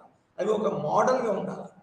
అంటే ఒకవేళ కానీ ప్రైవేట్ సెక్టర్లో కూడా, అంటే ప్రైవేట్ రాజ్యం కాకుండా రాజ్యేతర మన ఆధీనంలో కనుక ఉంటే అక్కడ వాటికి ఇది మోడల్ కావాలి. తర్వాత ఇది ఎందుకు ప్రత్యేకంగా ఈ విధంగా మన చేయబడింది అంటే, ప్రైవేట్ సెక్టర్ని పూర్తిగా ప్రోత్సహించకుండా, దానికి పూర్తి స్వేచ్ఛ ఇవ్వకుండా ఎందుకు జరిగిందంటే, ఒకవేళ కనుక ప్రైవేట్ సెక్టర్ యొక్క సంస్థలు మన ఆ, తమ ఇష్టం వచ్చినట్టు తమ లాభాపేక్షతో ప్రజా జీవనానికి వ్యతిరేక, ప్రభుత్వ నడవడికి వ్యతిరేక, ప్రభుత్వ ఉద్యోగుల నడవడికి వ్యతిరేక, ప్రభుత్వ ఉద్యోగుల జీవితాలకి సంక్షేమానికి వ్యతిరేకంగా నిధులంటే అవి మన ఒకసారి పూర్తి నష్టపోతే కూడా అది ప్రభుత్వం చేతిలో ఉన్న సంస్థలచే దాని వ్యవహారాలని చక్కదిద్దుకోవచ్చు. సో అదేవిధంగా సోషలిస్ట్ ప్యాటర్న్ ఆఫ్ సొసైటీ అనే లక్ష్యము మన ప్రియంబర్లో చేర్చబడింది కాబట్టి అది అందరి యొక్క ఆశయం కాబట్టి ఈ సోషలిస్ట్ అంటే ఇక్కడ ఏమైందంటే మన భారతదేశ సోషలిస్ట్ విధానం అంటే ఏంటి అంటే ఇది భిన్నమైందని ఇప్పుడే చెప్పాను. ఏది సామాజిక మన ఇది సమయవాద సిద్ధాంతం కానీ లేక మన చైనా సమయవాదం కానీ రాష్ట్రీయ సమయవాదం కానీ ఆ భిన్నంగా కాకుండా అది పూర్తి ప్రభుత్వపరమై ఉండని ఎలా కాకుండా కొన్ని వ్యవస్థలు ప్రభుత్వం చేతిలోనే ఉండాలి. For example BHEL, for example electronic corporation of India, ECIL India limited, తర్వాత మన మన ఉక్కు ఉత్పత్తి చేసేస్తూ ఉంటారు విలాయ్ అండ్ విక్కర అటువంటి కంపెనీ. తర్వాత హాస్పిటల్లోకి వస్తే మనకి మన ఇది పెద్ద పెద్ద హాస్పిటల్ మన బీబీ నగర్లో వచ్చింది కానీ తర్వాత ఇది AIIMS for example all India medical ఇది, తర్వాత ఇవి సాధ్యమైనంత మట్టికి అవి ప్రభుత్వం చేతుల్లోనే ప్రభుత్వ స్వాధీనంలోనే ఉండాలి. మన వైద్య రంగంలో చెప్పాను, పారిశ్రామిక రంగంలో చెప్పాను, విద్యారంగంలో కూడా చాలా మట్టికి యూనివర్సిటీస్ ప్రభుత్వ యూనివర్సిటీస్లే అవి ఉన్నాయి. అవి కేంద్ర ప్రభుత్వం కింద ఉన్నా కూడా అవి రాష్ట్ర ప్రభుత్వం కింద, కేంద్ర ప్రభుత్వం ఉన్నా కూడా for example Hyderabad central university, తర్వాత జవహర్లాల్ నెహ్రూ సెంట్రల్ యూనివర్సిటీ, ఆ విధంగా మనకి ఒక చాలా ఉన్నాయి, చాలా కేంద్రీయ. అయితే ప్రభుత్వ ఆధీనంలో ఉన్నాయి, ప్రభుత్వ పరిపాలన కింద ఉన్నాయి, ప్రభుత్వం చే అందులో ఉద్యోగులు వైస్ ఛాన్సలర్ నుంచి చిన్న మన క్లర్క్ వరకు అవి అందులో ఉన్న ఉద్యోగులు ప్రభుత్వం చే నియమింపబడతారు, ప్రభుత్వం చే శాలరీ పే చేయబడతారు. తర్వాత ప్రభుత్వం చేసిన మన వాటికి ఏమంటారు దాన్ని, ప్రభుత్వం చేసిన మాటికి మార్పులు చేసిన రూల్స్ రెగ్యులేషన్స్ మన ప్రొసీజర్ ప్రకారమే అవి నడుచుకోవలసి. మన పేదల విద్యార్థుల కొరకు అందులో పేద విద్యార్థుల కొరకు అందులో రిజర్వేషన్ చేర్చబడింది. తర్వాత మనకి అంటే మనకు వేరే రాజ్యాంగం వేరే చాప్టర్లో వస్తాయని, ఫర్ ఎగ్జాంపుల్ దేశంలో ఎస్సీసీ ఎస్టీస్గా వర్గీకరింపబడిన వ్యక్తులకు లేకపోతే వాళ్ళ పేరెంట్స్ యొక్క బిడ్డలకి మన పిల్లలకి ఉచిత విద్య కానీ లేకపోతే కొంచెము తగ్గించిన ఫీజు మన ఇది ఛార్జ్ చేయబడే విధంగా అవి ఇవన్నీ నిజానికి మన ఈ సంస్థలన్నింటినీ ప్రభుత్వం చేతులు అవి కేంద్ర ప్రభుత్వం కానీ రాష్ట్ర ప్రభుత్వం కానీ యూనివర్సిటీ ఇది పారిశ్రామిక రంగం, విద్యారంగం, వైద్య రంగంలో కూడా మీకు తెలుసు మన వైద్య రంగంలో ఉన్న విశ్వవిద్యాలయాలు ముఖ్యమంత్రి ఇది మన వేరే పేరుతోని కొత్త పేరు మార్చడం NTR university of medical sciences. దాని తర్వాత తెలంగాణ ఏర్పడిన తర్వాత Kakatiya medical university of medical sciences అని ఏర్పాటు చేయడం.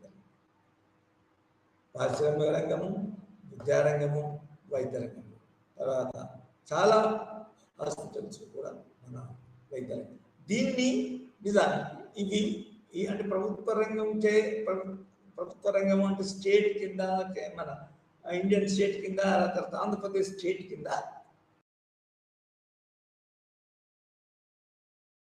సూత్రాల్లోనే అవి ఆ విధంగా ఉండాలని నిర్దేశింపబడింది. సో ఆ నిర్దేశింపబడడం వల్ల దాన్ని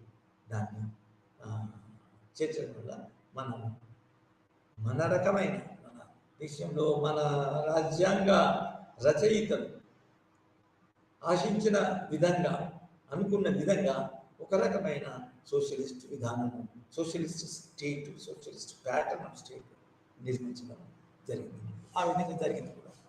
సో ఇంకొకటి ఏంటంటే కొన్ని బాధ్యతలు కూడా ఉంటాయి ఈ ఈ సూత్రం కింద. ఇది ప్రభుత్వం కిందనే అన్ని చాలా మట్టికి సంస్థలు, వ్యవస్థలు, కంపెనీలు, యూనివర్సిటీలు, హాస్పిటల్స్ ఉండాలనే సూత్రంలో దానికి ఒక బాధ్యత కూడా, ఈ సూత్రం కింద ఒక బాధ్యత కూడా ఉందని. ఏంటంటే ప్రైవేట్ రంగంలో ఏ రకంగానైనా ఏ కారణాల వల్లనైనా కూడా మన ఒక సంస్థ కూలిపోతే, మన నష్టాలతో మూసివేయబడితే ఆ సంస్థను ఈ మన దేశీయ సందర్భంలో, జాతీయ సందర్భంలో కేంద్ర ప్రభుత్వము ఆ సంస్థను టేకప్ చేసి తన కిందికి తీసుకురావచ్చు. అదేవిధంగా రాష్ట్ర ప్రభుత్వ సందర్భాల్లో ఆ రాష్ట్ర ప్రభుత్వంలో ఉన్న ప్రైవేట్ రంగంలో ఉన్న ఏదైతే సంస్థ నష్టాలకు పాలైంది, తర్వాత పూర్తిగా మూసివేయబడితే అందులో ఉన్న ఉద్యోగులు పూర్తిగా నష్టపోతారు. వాళ్ళ యొక్క జీవితం దుర్భరమైంది. కాబట్టి ఆ సంస్థను, కంపెనీ దాన్ని ఏదైనా టేక్అవుట్ చేస్తుంది. అంటే నిజానికి అది కూడా ఒక రకమైన సమయవాద సూత్రమే.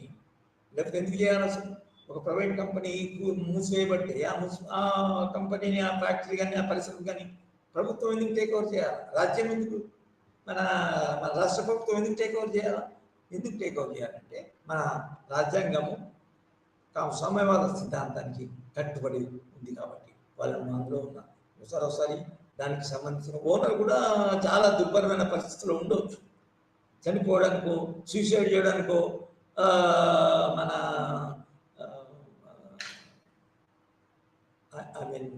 ముందు పోవచ్చు. సో అవి అటువంటి బాధ్యత, రాజ్యం యొక్క బాధ్యతను కూడా మనం సమసమాజ సిద్ధాంతంలోకి తీసుకురావచ్చు. అయితే ఈ విధంగా ముఖ్యంగా ఫస్ట్ భాగం ఏంటంటే పౌరుల యొక్క ఆర్థిక పరిస్థితి గురించి, మన ఆర్థిక విధానాలు ఏ విధంగా ఉండాలా అనే దాని గురించి,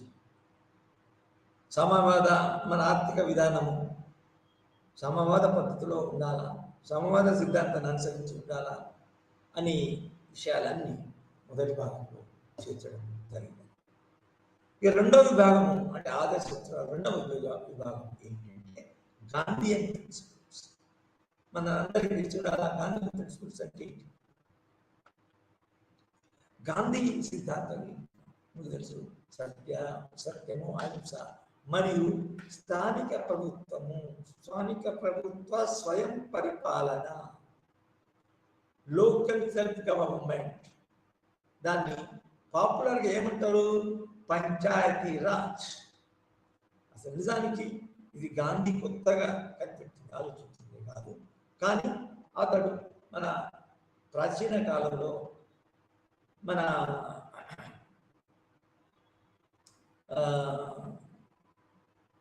ప్రాక్టీస్ చేసినది, అనుసరించిన విధానం అంటే స్థానిక ప్రభుత్వము ప్రాచీన కాలంలో ఉండేది. అంటే రాజు పరిపాలనలో ఉన్నప్పుడు అతని రాజ్యం యొక్క అధికారణ, రాజ్యం యొక్క పాలన పూర్తిగా ఒక రాజు చేతుల్లోనే కేంద్రీకృతమై ఉండేది కాదు. సో దాన్ని ఏమంటారు? Local self government. Local government కాదు, లోకల్ సెల్ఫ్ గవర్నమెంట్, స్థానిక స్వయం పరిపాలన, స్థానిక స్వయం పరిపాలన అది. సో లోకల్ సెల్ఫ్ గవర్నమెంట్ దానికి ప్రతి పెద్ద దేశాల్లో ఉంటుంది. For example you have local self government in USA, you have local self government in Australia, you have local self government in India, and but you don't have local self government in UK because UK is a small country and it's an island. There is no need for, ఎందుకంటే మన కేంద్ర ప్రభుత్వానికి ఒక స్థానిక ప్రభుత్వానికి చాలా దూరం ఉండదు, భౌగోళికంగా అది పెద్ద రాజ్యం కాదు కాబట్టి అక్కడ వస్తుంది. కానీ మన దేశంలో అటువంటి భౌగోళిక ప్రదేశం చాలా పెద్దగా ఉంది కాబట్టి దీనికి స్థానిక ప్రభుత్వం అవసరం. నిజానికి మీకు ఇది మన దేశము సమాఖ్య స్వభావం గల దేశం, సమాఖ్య పద్ధతిలో దీన్ని ఆర్గనైజ్ చేశారు. ఓకే, సో స్థానిక ప్రభుత్వము గాంధీ ప్రిన్సిపల్ ఇది చాలా ముఖ్యమైనది. ఇది మన రెండవ ఆదేశ సూత్రాల సమూహంలో చేర్చబడింది. అదేవిధంగా అహింస మరియు ఇతర గాంధీ ప్రిన్సిపల్స్ కూడా ఈ విభాగంలో రెండవ భాగంలో చేర్చబడింది. లోకల్ సెల్ఫ్ గవర్నమెంట్, తర్వాత మన అహింస, తర్వాత సత్యాహింసలం, అది తర్వాత ఇంటర్నేషనలిజం అనే సిద్ధాంతం కూడా ఇందులో రెండవ భాగంలో ముఖ్యంగా గాంధీ సిద్ధాంతంలో ఇందులో మూడవ విభాగం ఏంటి? ఉదారవాదం, లేకపోతే వ్యక్తిస్వయోవాదాన్ని కింద వచ్చే సూత్రాలుగా పిలువబడతాయి. అంటే దాని అర్థం ఏంటి?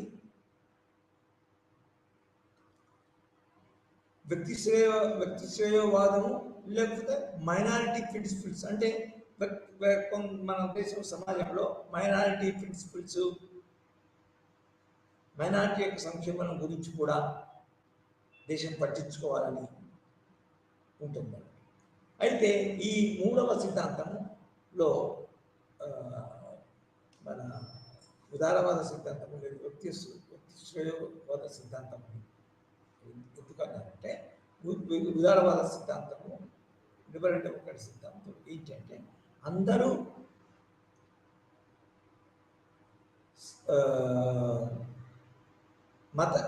మత స్వేచ్ఛ కలిగి ఉండాలా, మత సమానత్వం కలిగి ఉండాలా.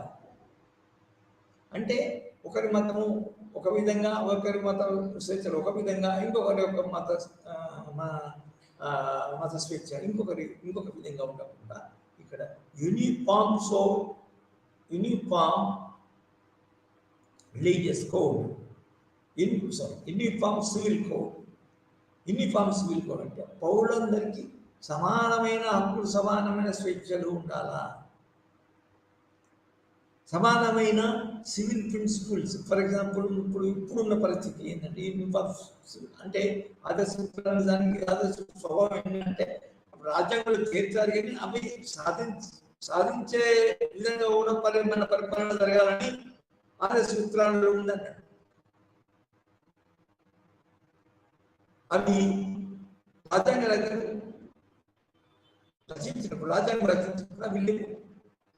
కానీ ఈ ఆదర్శ సూత్రాలు సాధించాలా, ఈ ఆదర్శ సూత్రాల ప్రకారం మెదలాలా అని రాజ్యాంగాన్ని చెప్పారు. సో చాలా ఇంపార్టెంట్ ప్రిన్సిపల్స్ ఏంటి అంటే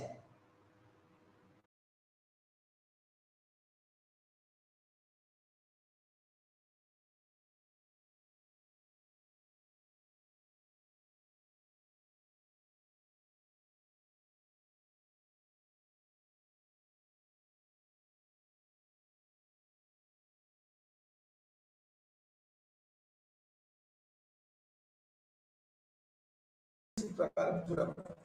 అదే యూనిఫామ్ అంటే ఇప్పుడున్నది ఏంటంటే ఇంకా నిజానికి ఈ సూత్రము ఇంకా ఆచరణలోకి రాలేదు. అంటే ఇప్పుడు ఒక్కొక్క మతానికి ఒక్కొక్క సివిల్ ప్రిన్సిపల్స్, ఒక్కొక్క మతంలో ఆ మతంలో ఉన్న పౌరులకి ఆ మతం చెప్పిన విధంగానే కల్చరల్ రైట్స్ కానీ సోషల్ రైట్స్ కానీ ఉంటాయి. మన వాళ్ళ యొక్క సమూహంలో వాళ్ళ యొక్క సంఘంలో సామాన్యంగా వాళ్ళ మతం చెప్పిన ప్రకారంగానే పెళ్లిళ్ళు జరుగుతాయి. వాళ్ళు చెప్పిన ప్రకారంగానే మన ప్రపోజల్ జరుగుతాయి. వాళ్ళు చెప్పిన ప్రకారంగానే మన పండుగలు ఉంటాయి. ఆ పండుగలకి వాళ్ళు ప్రాధాన్యత ఇస్తారు. అందరికీ ఆ మతపరమైన మన పండుగలు అట్లా ఉంటాయి.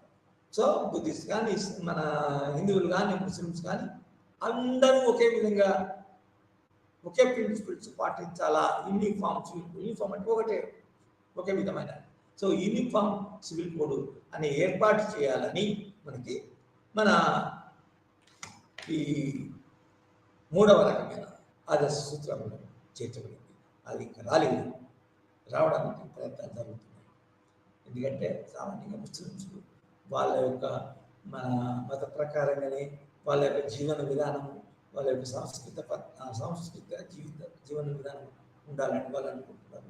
కొందరు మాత్రమే ఒక ఎడ్యుకేటెడ్ ముస్లిమ్స్ మాత్రం అందరూ ఒకటే ఉంటే బాగుంటుంది, అందరూ ఒకే జీవన సూత్రాలతో కట్టుబడి ఉంటే బాగుంటుందని అంటారు. అదేవిధంగా 3వ దాంట్లో మనవి ఏం చేశారంటే ఇంటర్నేషనల్ పీస్ అండ్ సెక్యూరిటీ. మన దేశము సాధ్యమైనంత మట్టికి మన అంతర్జాతీయ సమాజ అంతర్జాతీయ భావన కలిగి ఉండాలా. అంటే మానవులందరూ ఒకటి. తర్వాత ఒక దేశంలోని ప్రజలు ఇంకో దేశంలో ఉన్న ప్రజలకు శత్రువులుగా కాకుండా చూడాలి. తర్వాత అంతర్జాతీయ సంస్థలకు సహకరించాలి, అంతర్జాతీయ శాంతిని కాపాడాలి, అంతర్జాతీయ సహజీవనాన్ని కాపాడాలి. ఇతర అందరూ ప్రపంచంలో ఉన్న ప్రపంచ పౌరసత్వం ప్రమోట్ చేయాలి. సో ఈ విధంగా మన 3వ విభాగంలో ఆదర్శ సూత్రాలు దాన్ని ఉదారవాద సిద్ధాంతాలు అంటారు. సో ఇవి ముఖ్యంగా బ్రాడ్గా మన భారత రాజ్యాంగంలో ఉన్న 4వ చాప్టర్లో చేర్చుకున్న ఆదేశ సూత్రాలు. అయితే ఇదివరకే మధ్యన అక్కడక్కడ నేను ప్రస్తావించినట్టు, అంటే దాని యొక్క సందర్భం వచ్చినట్టు ప్రస్తావించాను. అదే ముఖ్యంగా ఆదర్శ సూత్రాల యొక్క స్వభావం ఏంటి, వాటి యొక్క ప్రత్యేకత ఏంటి, అవి నిజంగా అమలు చేయబడవచ్చునా, ఒకవేళ ఆదర్శ సూత్రంలో ఉన్న కొన్ని అంశాలు పూర్తిగా చాలా దుర్భరంగా చాలా అన్యాయంగా కనుక ఉంటే వాటిని అమలు చేసుకోవడానికి మన న్యాయస్థానాలను ఆశ్రయించవచ్చా అనే విషయాన్ని మనము చర్చించవచ్చు.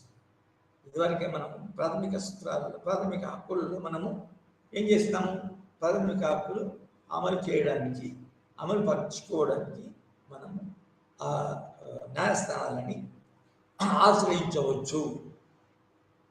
ఆశ్రయిస్తేనే సాధ్యమైనంత బట్టి దానికి కాన్స్టిట్యూషనల్ రెమెడీస్ కూడా 6వ ప్రాథమిక హక్కుగా చేయడం జరిగింది. కాన్స్టిట్యూషనల్ రెమెడీస్ అంటే ఒక వ్యక్తి స్వేచ్ఛ పోస్తే లేదా వ్యక్తి అన్యాయంగా ఒక మన కంపెనీ నుంచి కానీ విద్యాసంస్థ నుంచి తీసివేయబడితే ఇమ్మీడియట్గా మన న్యాయస్థానాలను ఆశ్రయించి అది రాజ్యాంగాన్ని యొక్క ఆదేశాన్ని ఆ యొక్క నిర్ణయానికి వ్యతిరేకంగా స్టే తీసుకురావచ్చు. అంటే రాజ్యాంగ మన న్యాయస్థానం ద్వారా మన ప్రాథమిక హక్కులను మనం అనుభవించవచ్చు. ఒకవేళ భంగం కలిగితే మనం తిరిగి అనుభవించవచ్చు. కానీ అదే మరి పరిస్థితి రాజ్యాంగ వ్యతిరేక ఆదర్శ సూత్రాలకు ఉందా? ఆదర్శ సూత్రాలు అటువంటి స్వభావం కలిగినాయా ఆదేశ సూత్రాలు కనుక భంగపరిస్తే అంటే ఒక ఉదాహరణకు ఆదేశ సూత్రం మొదటిది ఆర్థిక విధానాలు సమయవాద పరమైన సమయవాద ఆధారిత సిద్ధాంతాలు మొదటి భాగంలో ఉన్నాయని చెప్పారు. అందులో ముఖ్యమైనది ఏంటంటే ఒక సమాజంలోని ఆర్థిక వనరులు మన ఫైనాన్షియల్ మన డబ్బు కానీ మన ల్యాండ్స్ కానీ ఫ్యాక్టరీలు కానీ కంపెనీలు కానీ ఒకరి చేతిలో కేంద్రీకరింపబడకూడదు, ఒకరి ఆధీనంలో ఉండబడకూడదు అనే సూత్రం. ఆ సూత్రం నిజానికి ఈ రోజుల్లో మోడీ ప్రభుత్వంలో ఫర్ ఎగ్జాంపుల్ బీజేపీ ప్రభుత్వంలో పూర్తిగా భంగం చేయడం జరిగింది, పూర్తిగా వయలేట్ చేయడం జరిగింది. ఉదాహరణకి మొన్ననే అంటే చాలా రోజుల నుంచి, చాలా సంవత్సరాల నుంచి, దశాబ్దాల నుంచి అదానీ అంబానీ తర్వాత చాలా మంది చేతుల్లోనే మన ఆదేశ్ కార్పొరేట్ చేతుల్లోనే మన మన ఆస్తులు కేంద్రీకృతమవుతున్నాయి. దానికి పెద్దగా చేసింది పూర్తిగా దాన్ని వ్యతిరేకించే నిజానికి ప్రతిపక్ష పార్టీలు కూడా చాలా మటుకు చేయడం. కానీ ఈ మధ్యన బీజేపీ కాలంలో బీజేపీ మొదటి స్టేజ్లో కూడా అంటే వాజ్పేయి అటువంటి వాళ్ళు వచ్చినప్పుడు కూడా నిజానికి వాజ్పేయి వచ్చిన టైంలోనే తర్వాత మొట్టమొదటి బీజేపీ అధికారంలోకి వచ్చిన తర్వాత కూడా సమాజంలోని వ్యవస్థలు ఆస్తిపాస్తులు కంపెనీలు పరిశ్రమలు ప్రైవేట్ హ్యాండ్స్కు చేర్చడం నిజానికి చాలా ఆశ్చర్యకరమైన విషయం ఏంటంటే కాంగ్రెస్ వాళ్ళు ప్రైవేట్ చేసి కొన్ని లూజ్ మన విడిచిపెట్టారు, కొంతవరకే ప్రైవేటైజ్ చేశారు. ముఖ్యంగా మన ఫారిన్ ఎక్స్చేంజ్ పరంగా మన దేశము చాలా దుర్భర పరిస్థితులు ఉంది కాబట్టి వాళ్ళు ప్రైవేటైజేషన్ మన గ్లోబలైజేషన్ తీసుకొచ్చారు.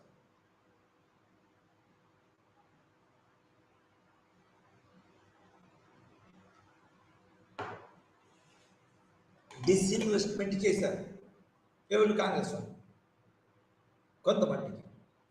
కానీ బీజేపీ వచ్చిన తర్వాత, బీజేపీ అధికారంలోకి వచ్చిన తర్వాత వాళ్ళు ఒక మినిస్ట్రీనే ఒక పని కట్టుకొని ప్రైవేటైజేషన్ కార్యక్రమం చేశారు. డిస్ఇన్వెస్ట్మెంట్ పాలసీని అమలు చేయడానికి డిస్ఇన్వెస్ట్ మినిస్ట్రీనే స్టార్ట్ చేశారు.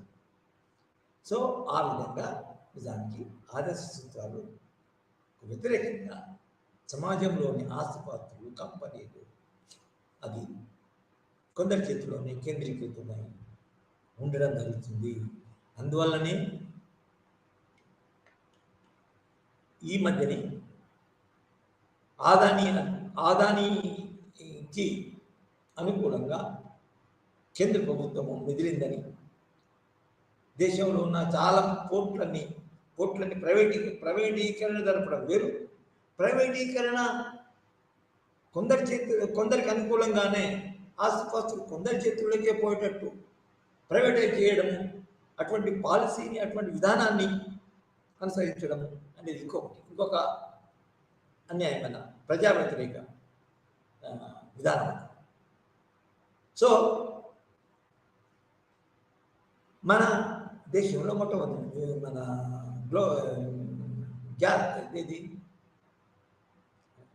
గ్లోబలైజేషన్, ప్రైవేటైజేషన్, లిబరలైజేషన్ వచ్చిన దానికి కొందరి చేతిలోనే ఆస్తిపాస్తులు కేంద్రీకృతమై ఉంటుంది. ఆ విధానం ఇంకా పెరిగి అందువరకే ఆదాని చేతుల్లోకి పోర్ట్స్ కానీ కంపెనీలు కానీ తర్వాత ఆదానికి అనుకూలంగా కూడా ఫారిన్ ట్రేడ్ని కేంద్ర ప్రభుత్వం మలుచుకోవడం జరిగింది. అయితే ఆదాని నిజంగా చక్కగా రూల్స్ ప్రకారం సెబీ అంటే సెక్యూరిటీ ఎక్స్చేంజ్ బోర్డు అని ఉంటుంది, ఇది ఈ మన స్టాక్ ఎక్స్చేంజ్ వాటిని కంట్రోల్ చేస్తుంది, రెగ్యులేట్ చేస్తుంది, గవర్న్ చేస్తుంది. దాని సూత్రాలకు వ్యతిరేకంగా నిజానికి కూడా ఈ మన ఆదానికి అన్ని కట్టబెట్టడం, అవి అసలు నిజంగా అతనికి ఉన్న కంపెనీలు అసలు నిజంగా సరిగా ఉన్నాయా లేవా, వాటి వాల్యూ ఎంత, నిజమైన వాల్యూని మన ప్రజలకి తర్వాత వాళ్ళ దాంట్లో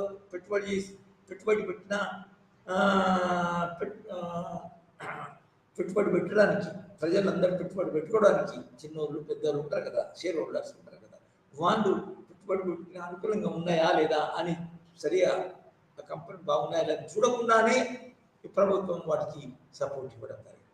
మన ప్రభుత్వాల ఇతర కంపెనీలు ఉంటాయి కదా, కొన్ని సర్ప్లస్ ఉండే వ్యవస్థలు ఉంటాయి. ఫర్ ఎగ్జాంపుల్ మన ఇంపార్టెంట్ పబ్లిక్ సెక్టర్ కంపెనీ ఎల్ఐసిలు సామాన్యంగా చాలామంది ఎల్ఐసి పాలసీ హోల్డర్స్ అందరూ అందులో డిపాజిట్ చేస్తారు, అలా ఎల్ఐసి రూల్స్ ప్రకారం. అయితే ఎల్ఐసికి చాలా సర్ప్లస్ అమౌంట్ ఉంటుంది బ్యాంకులో, కానీ ఎల్ఐసికి సామాన్యంగా సర్ప్లస్ అమౌంట్ ఉంటుంది. ఆ అమౌంట్ ఆదాని కంపెనీల్లో మన ఇన్వెస్ట్ చేసే విధంగా కేంద్ర ప్రభుత్వం ప్రోత్సహించింది. అంటే ఇది నేను ఒక యూట్యూబ్లో ఒక నా ఛానల్లో ఇది చర్చ మాట్లాడడం జరిగింది. సో నిజానికి అది అంటే మన భారతదేశం, మన బీజేపీ ప్రభుత్వము అనుకోవచ్చు ఇది ఆదర్శ సూత్రాలకు వ్యతిరేకంగా అవుతుంది. ఆదర్శ సూత్రాలు 2-3 విషయాలు ఉంటాయి. ఆదర్శ సూత్రాలకు అనుకూలంగా ప్రజాపాలన ఉండేటట్టు చేయొచ్చు. రెండవది,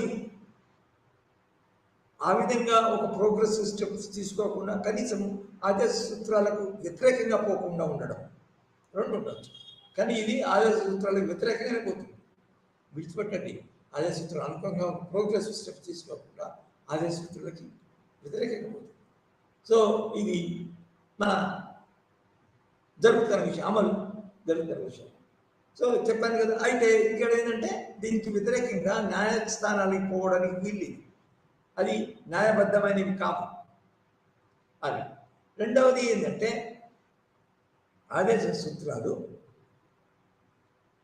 ఇంటర్నేషనల్ పీస్ అండ్ సెక్యూరిటీ అనేది సామాన్యంగా ఇది అంతర్జాతీయ సంస్థల యొక్క స్వభావాన్ని, ఆర్గనైజేషన్ బట్టి ఉంటుంది. మనం చాలా మట్టికి వాటిని ఏం చేయలేము. అంతర్జాతీయ న్యాయస్థానాలకు మనం కూడా పోవచ్చు. ఉదాహరణకి మన ప్రైవేట్గా మన భారత ప్రధానమంత్రి మీరు యుద్ధం ఆపండి, ఇది మన ప్రపంచ ఆర్థిక పరిస్థితికి వ్యతిరేకము, ప్రపంచంలో అన్ని పెద్ద దేశాలుగా మారుతున్నాయి, మన ఆర్థిక సంక్షోభంలో కూరుకున్నాయని మాటిమాటికి ప్రధానమంత్రి కూడా పుతిన్కి తన స్నేహ సంబంధాలను ఆధారం చేసుకొని పుతిన్కి వచ్చేసింది. కానీ అంతకంటే ఎక్కువ లేదు. అంటే ప్రపంచ శాంతి మన ఆదేశ సూత్రాలకి అనుగుణమైనా కూడా తమ చేతుల్లో లేదు, భారతదేశం చేతుల్లో లేదు. అది అంతర్జాతీయ సమాజంపై ఆధారపడి ఉంది. కాబట్టి సో ఆదేశ సూత్రాలు చాలా మట్టికి మన రాజ్యాంగ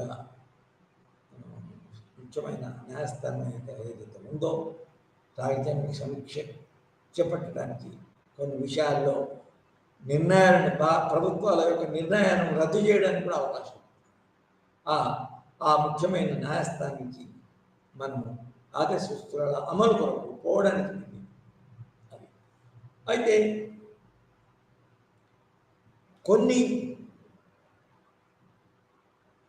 పార్టీలు ప్రజల యొక్క సపోర్టును జయించి ప్రజల యొక్క ఓటును పొంది ప్రజల యొక్క అది మన రాజ్యాధికారాన్ని చేపట్టినప్పుడు ఇవి వాళ్ళ యొక్క సిద్ధాంతానికి అనుగుణంగా ఆదర్శ సూత్రాలండి, ఇవి మనం ఆదర్శ సూత్రాలు రాజ్యాంగాలు ఉన్నాయండి అని చెప్తూ ఆ రాజ్యాల ఫర్ ఎగ్జాంపుల్ ఆదర్శ సూత్రాల్లో ముఖ్యమైన కొంచెము సహకార వ్యవస్థ కూడా సహకార సంఘాలను ఏర్పరచడం అనేది ఒక ముఖ్యమైన ఆదేశ సూత్రం ఉన్నది. సో ఇటువంటి ఆదేశ సూత్రాలు కొన్ని ప్రోగ్రెసివ్ క్యారెక్టర్ కలిగిన పార్టీ కనుక అధికారంలోకి వస్తే అది అమలు చేయడానికి అవకాశం ఉంది. అది అటువంటి ప్రభుత్వాలను నిజానికి ఎవరైనా వాళ్ళ యొక్క మన ప్రయోజనాలు భంగం కలిగితే దానికి వాళ్ళు పోవడానికి, ప్రభుత్వానికి అనుకూలంగా వ్యతిరేకంగా పోవడానికి విలువ చాలా మంచిది. కొన్ని విషయాలలో ఈ ప్రాథమిక హక్కులు భంగమైతే వాళ్ళ ప్రకారంగా ప్రభుత్వం నిర్ణయాలు తీసుకోకపోవచ్చు.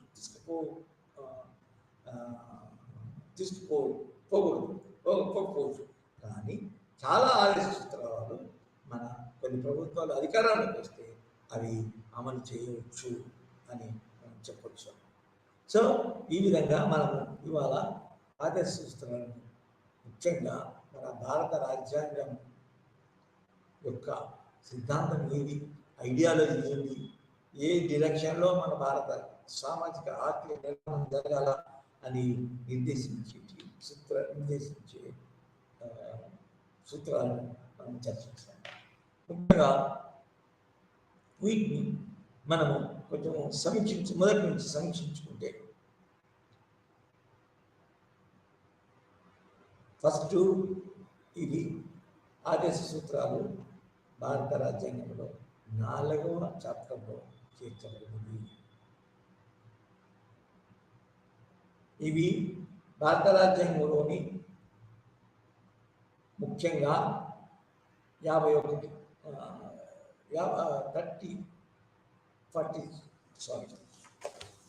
మన 36 ఆర్టికల్ టు 56 ఆర్టికల్ వరకు ఇవి మన భారత రాజ్యాంగంలో చేర్చబడింది కనబడతాయి. కానీ మీకు ఎప్పుడు జ్ఞాపకం ఉంటాయి అంటే అవి విభాగంగా చేయాలి. విభాగంగా చేస్తే first setup directive principles, second setup directive principles state policy, third setup. ఎందుకంటే అప్పుడు ఎట్లా జ్ఞాపకం ఉంటే ఆ సెట్కి సంబంధించిన ఒక సిద్ధాంతం ఉంటుంది కదా, ఆ సిద్ధాంతానికి సంబంధించిన ప్రిన్సిపల్స్ అందులో ఉంటాయి కాబట్టి అది జ్ఞాపకం. First second third. Gandhi principle ఏంది? Local self government. తర్వాత యూనిఫామ్ సివిల్ కోడ్ అనేది సామాన్యంగా అందరూ లౌకిక ప్రిన్సిపల్స్ కల సెట్. అది ముఖ్యంగా అందరూ ఒకే రకమైన సివిల్ పౌర సంస్కృతి కలిగి ఉండాలా, పౌర సూత్రాలు పాటించాలా అనేది మనం ఇమీడియట్గా జ్ఞాపకం వస్తుంది అన్నట్టు. ఫస్ట్ సెట్ ఎందుకు జ్ఞాపకం ఉంటుందంటే సమయవాదం అంటే ప్రభుత్వంలో వనరులని ఎందరి చేతిలో ఉన్నాయి, మన ప్రభుత్వం చేతిలో ఉన్నాయా, ప్రైవేట్ చేతిలో ఉన్నాయా అనే క్వశ్చన్ వస్తుంది. బట్ ఇమీడియట్గా దానికి సంబంధించిన సూత్రాలని జ్ఞాపకం వస్తుంది. So you have to remember the sets. ఆ సెట్ కింద ఒక సెట్ కింద ఇంకొక రకమైన ప్రిన్సిపల్ తీసుకురాకూడదు మీ ఆన్సర్ రాసినప్పుడు. సో ఇవి మన రాజ్యాంగంలో ఈ విధంగా చేర్చబడింది. సామ్యవాద సిద్ధాంతాలు, మన గాంధీయన్ ప్రిన్సిపల్స్, తర్వాత మన యూనిఫామ్ సివిల్ కోడ్, ఇది ఉదారవాద సిద్ధాంతం, general democratic principles including the world peace అని మీరు నేర్చుకున్నారు. అదేవిధంగా ఇవి మనము న్యాయబద్ధమని కావు, న్యాయస్థానాలను మనం ఆశ్రయించలేము. వీటి అమలు చేయడానికి మన ఏ కారణం వల్లైనా ఆర్థిక ఒక దాంట్లో ఒక ప్రాంతంలో ప్రజలు చాలా దుర్భర పరిస్థితులు ఉన్నారు, దుఃఖ పరిస్థితులు ఉన్నారు, సంక్షోభ పరిస్థితులు ఉన్నారు అని కనుక వస్తే ఆ ప్రభుత్వం, అప్పుడున్న రాష్ట్ర ప్రభుత్వం, అప్పుడున్న జాతీయ ప్రభుత్వము నిర్ణయం తీసుకొని పోవచ్చు. ముఖ్యంగా ఎందుకంటే ఒకటి చూడాలి, మనం ఆదేశ సూత్రాలు కూడా చాలా మట్టికి అమలు పరచడానికి అవకాశాలు ఉన్నాయి డెమోక్రసీలో.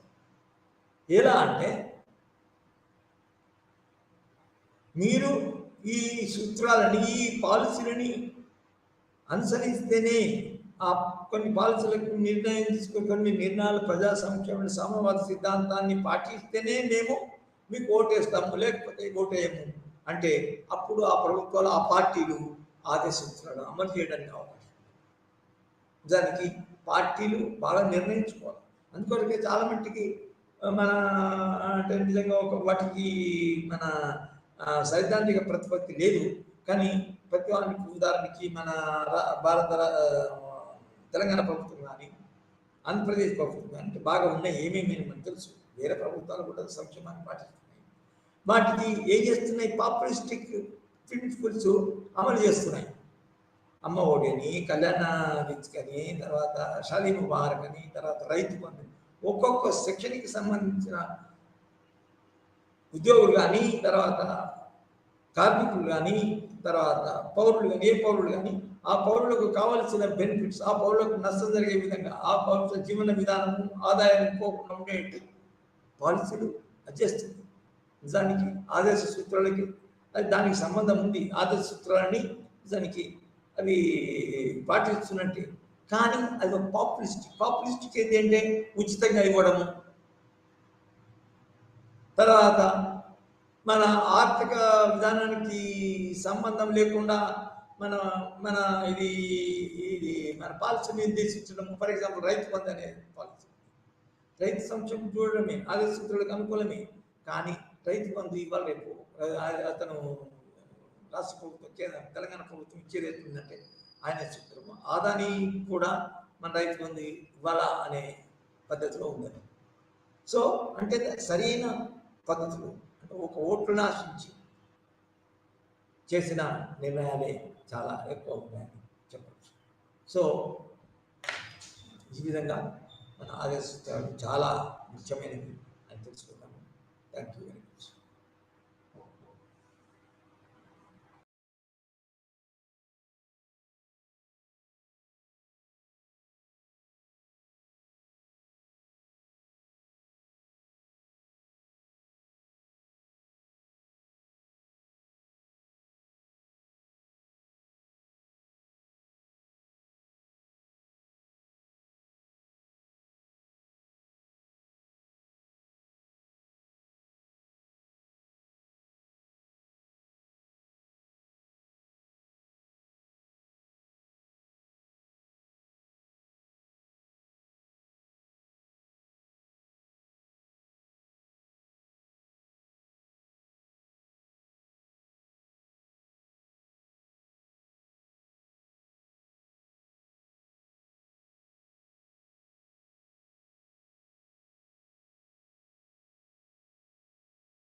আজি আমি এটা নতুন বস্তু লৈ আহিছোঁ।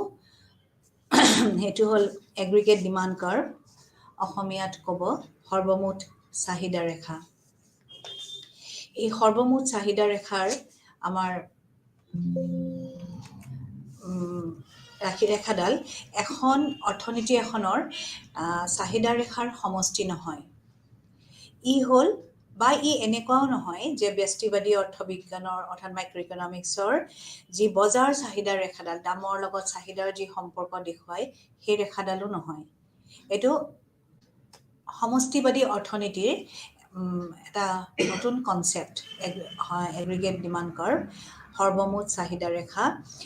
অৰ্থনীতি এখনত অভাৰঅল দৰ স্তৰৰ সৈতে অৰ্থনীতি এখনৰ সৰ্বমুঠ উৎপাদনৰ যি সম্পৰ্ক, সেই সম্পৰ্কটোৱেই দৰৰ লগত সৰ্বমুঠ এগ্ৰিগেট আউটপুট, তাৰমানে এগ্ৰিগেট মুঠ উৎপাদনৰ লগত যি সম্পৰ্ক, সেইটোৱে আমি দেখাম এই এগ্ৰিগেট ডিমাণ্ড কাৰ্ভেৰে। যেতিয়া আমি বস্তু সামগ্ৰীৰ বজাৰ আৰু মুদ্ৰাৰ বজাৰ অধ্যয়ন কৰোঁ, তেতিয়া দৰ স্তৰ স্থিৰ থকা বুলি ধৰি লওঁ। যদিও বৰ্তমান এই আলোচনাটিত আমি ফ্লেক্সিবল অৰ্থাৎ দৰটো আমি স্থিৰ বুলি ধৰি নলওঁ, আমি দৰ পৰিৱৰ্তন হয় বুলি আমি অভিধাৰণা কৰি লওঁ, মানে স্বীকাৰ্য আমি ধৰি লওঁ। অৰ্থাৎ আমি দৰটো স্থিৰ থকা বুলি আমি ধৰি নলওঁ এই আলোচনাটিত এতিয়া বৰ্তমান। গতিকে আমাৰ এই সৰ্বমুঠ চাহিদা ৰেখা দিলে কি দেখাব? দৰ স্তৰ আৰু সৰ্বমুঠ উৎপাদনৰ এটা সম্পৰ্ক দেখুৱাব। ই কেতিয়াও বজাৰ চাহিদা ৰেখাৰ সমষ্টি নহয়। এগ্ৰিগেট আউটপুট অৰ্থাৎ সৰ্বমুঠ উৎপাদন মানে বজাৰ চাহিদা ৰেখাৰ সমষ্টিটো ই নুবুজায়। ই বুজাব যে আমাৰ দৰৰ লগত সৰ্বমুঠ উৎপাদনৰ কি সম্পৰ্ক, সেইটোহে ইয়াত দেখুৱাব। এতিয়া আমি কেনেকৈ এই ৰেখাডাল আহৰণ কৰোঁ? আমি আহৰণ কৰোঁতে আমি কিছুমান বস্তু আমি উদাহৰণৰ সহায়ত ধৰি ল'ম আৰু সেইমতে আমি আগবাঢ়িম। ধৰি লোৱা হ'ল যে বস্তুৰ দৰ স্তৰ বৃদ্ধি পাইছে আৰু যাৰ ফলশ্ৰুতিত মুদ্ৰাৰ চাহিদা বৃদ্ধি পাইছে। তাৰমানে যেতিয়া বস্তুৰ দৰ বৃদ্ধি পাব, ডেফিনেটলি আমাক বেছিকৈ টকা পইচাৰ প্ৰয়োজন হ'ব আৰু সেইকাৰণে মুদ্ৰাৰ চাহিদাটো আমাৰ বৃদ্ধি পাব। আৰু ফলস্বৰূপে মুদ্ৰাৰ চাহিদা ৰেখাডাল কি হ'ব? সোঁফাললৈ পৰিৱৰ্তন হ'ব মুদ্ৰা চাহিদা ৰেখাডাল। আৰু যিটোৱে প্ৰচলিত সুদৰ হাৰত অতিৰিক্ত মুদ্ৰাৰ চাহিদা নিৰূপণ কৰিব। এতিয়া চাব, সুদৰ হাৰৰ লগতো ই সম্পৰ্কিত হ'ব। গতিকে সুদৰ হাৰ যিটো হাৰত প্ৰচলন হৈ থাকিব, তেতিয়া যদি বস্তুৰ দৰ বৃদ্ধি পায়, তেতিয়া আমাৰ মুদ্ৰাৰ চাহিদা বৃদ্ধি পায় আৰু তেতিয়া মুদ্ৰাৰ চাহিদা ৰেখাডাল সোঁফাললৈ পৰিৱৰ্তন হ'ব। এতিয়া সৰ্বমুঠ চাহিদা ৰেখাডাল আহৰণ কৰিবলৈ আমি চাব পাৰোঁ মুদ্ৰাৰ চাহিদা ৰেখাডাললৈ। মুদ্ৰাৰ চাহিদা ৰেখাডাল হ'ল চাহিদা ৰেখাডাললৈ আমি জনামতে যদি বস্তু সামগ্ৰীৰ বৃদ্ধি পায়, বস্তু সামগ্ৰীৰ পৰিমাণ তাৰমানে আমাৰ সৰ্বমুঠ বস্তু সামগ্ৰী টো যদি বৃদ্ধি পায়, তেন্তে মুদ্ৰা চাহিদা ৰেখাডাল সোঁফালে পৰিৱৰ্তন হ'ব। সেইটো মই আপোনালোকক ইতিমধ্যে কৈছোঁ। আৰু তাত সুদৰ হাৰ লগে লগে বৃদ্ধি পাব। আপোনালোকে নিজেও দেখিব, আপোনালোকে চিত্ৰত চাওক, যেতিয়া মুদ্ৰাৰ পৰিমাণটো মানে মুদ্ৰাৰ যোগানটো কনষ্টেণ্ট মানে স্থিৰ হৈ থাকোঁতে সুদৰ হাৰটো বৃদ্ধি পাইছে, কাৰণ মুদ্ৰাৰ চাহিদা ৰেখাডাল আপোনাৰ ওপৰলৈ বৃদ্ধি পাইছে আৰু তেতিয়া সুদৰ হাৰ বৃদ্ধি পাইছে। আৰু হ্ৰাসৰ ক্ষেত্ৰত যেতিয়া টো কমিব, তাৰমানে সৰ্বমুঠ উৎপাদনটো যেতিয়া কমিব, তেতিয়া কি হ'ব? মুদ্ৰাৰ চাহিদা ৰেখাডাল বাওঁফালে পৰিৱৰ্তন হ'ব। অৰ্থাৎ আপোনালোকে যিটো চিত্ৰ এতিয়া স্ক্ৰীণত দেখিব পাইছে, সেইটোত দেখিব, প্ৰথমটোত দেখিছে আপোনালোকে সুদৰ হাৰ বাঢ়িছে R0 পৰা R1লৈ, আৰু তেতিয়া এইফালে আপোনালোকে 3 নম্বৰটোত যিটো আপোনাৰ 3 নম্বৰ চিত্ৰত আপোনালোকে লক্ষ্য কৰক, Y0 পৰা Y1লৈকে আপোনাৰ যেতিয়া কমিছে সৰ্বমুঠ উৎপাদনৰ পৰিমাণ, আৰু তেতিয়া ৰেখাডাল আপোনালোকে দেখক তললৈকে নামি আহিছে। আৰু অৰ্থাৎ বাওঁফালে পৰিৱৰ্তন হ'ব। যেতিয়া মুদ্ৰাৰ চাহিদা বৃদ্ধি পাব তেতিয়া ৰেখাডাল সোঁফালে যাব আৰু যেতিয়া হ্ৰাস পাব তেতিয়া সি বাওঁফাললৈ পৰিৱৰ্তন হ'ব আৰু সুদৰ হাৰ হ্ৰাস পাব। সেইবাবে আমি ক'ব পাৰোঁ যে মুদ্ৰাৰ চাহিদা অৰ্থাৎ অৰ্থাৎ বস্তু সামগ্ৰীৰ ওপৰত নিৰ্ভৰ কৰে। মুদ্ৰাৰ চাহিদাটো সদায় সৰ্বমুঠ উৎপাদনৰ ওপৰত নিৰ্ভৰ কৰে। লগতে আমি এইটোও মনত ৰখা উচিত যে মুদ্ৰাৰ চাহিদা মডেলত মুদ্ৰাৰ চাহিদা নিৰ্ভৰ কৰে নমিনেল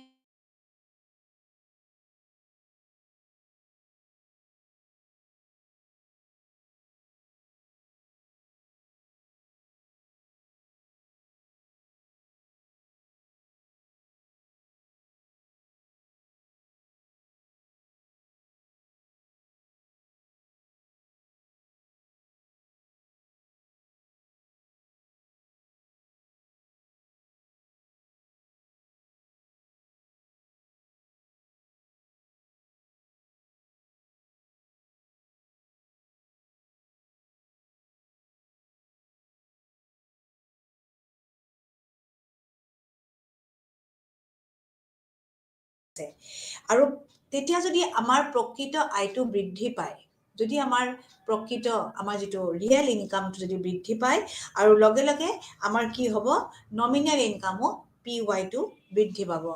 আপোনালোকে জানেনে নমিনেল ইনকামৰ নামমাত্ৰ আয় মানে অৰ্থ কি? নমিনেল ইনকাম বা নামমাত্ৰ আয়ৰ অৰ্থ হ'ল ইয়াত আমি এটা মুদ্ৰাৰ ইউনিটেদি অৰ্থাৎ মানিটাৰী ইউনিটেদি আমি তাক জোখমাখ কৰোঁ আৰু এই মুদ্ৰাৰ মাধ্যমত তাৰমানে জোখমাখ কৰা হয়। ধৰি লওক এজন যদি নিয়োগকৰ্তাই এঘণ্টা কাম কৰাৰ বাবে 200 টকা মজুৰি বা দৰমহা দিয়ে, সেইটোৱে হ'ব নমিনেল ইনকাম। 200 টকাটো তাৰমানে নমিনেল ইনকাম, কাৰণ তেওঁ কামৰ বিনিময়ত সেই মজুৰিটো বা আপোনাৰ সেইটো দৰমহা হিচাপে তেওঁ লাভ কৰিছে, নিয়োগকৰ্তাই সেই শ্ৰমিকজনক দিছে বা নিয়োগকৰ্তাজনে তেওঁক যিজন মানুহক লগাইছে কামত তেওঁক দিছে, সেই 200 টকাটোৱে হ'ব আপোনাৰ নমিনেল ইনকাম বা নামমাত্ৰ আয়। এইটো উদাহৰণ সহায়ত মই বুজাই দিলোঁ। আৰু প্ৰকৃত আয় বুলি ক'লে আমি সাধাৰণতে কি বুলি বুজিম, যেতিয়া ব্যক্তি এজনে মুদ্ৰাস্ফীতি ঘটে তেতিয়া যদি তেওঁ সেই মুদ্ৰাস্ফীতিৰ লগত যদি তেওঁ এডজাষ্ট কৰে তেওঁৰ ইনকামটো, তেতিয়া তেওঁ কি হ'ব ৰিয়েল ইনকামটো তেওঁ সেইটোক প্ৰকৃত আয় বুলি কোৱা হয়।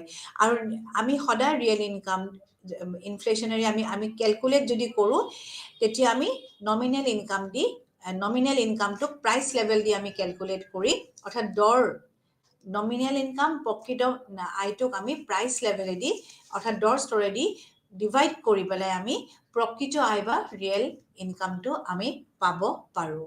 গতিকে এইবোৰ যেতিয়া নমিনেল ইনকাম বা নামমাত্ৰ আয়ৰ এই কথাবোৰ এই শব্দবোৰ আমি ইয়াতে পাইছোঁ, তাৰ অৰ্থবোৰ জনাটো অতি প্ৰয়োজন, নহ'লে কনচেপশ্যনটো ক্লিয়াৰ নহয়। কনচেপশ্যন ক্লিয়াৰ কৰিব লাগিলে আমি প্ৰতিটো বস্তুৰে অৰ্থ জনাটো অতি প্ৰয়োজন। এতিয়া আমি আৰু আগবাঢ়োঁ সৰ্বমুঠ চাহিদা ৰেখালৈ। গতিকে এই নমিনেল ইনকাম যে আমি এতিয়া আলোচনা কৰি আছোঁ যে নমিনেল ইনকাম মুদ্ৰাৰ মাধ্যমত জোখোঁ আৰু এইটো আমাৰ যিটো নিয়োগকৰ্তাই আমাক যিটো মজুৰি বা দৰমহা হিচাপে দিয়ে সেইটোৱে হ'ব আমাৰ নমিনেল ইনকাম। সেইটো আমি দুই ধৰণে বৃদ্ধি পায়।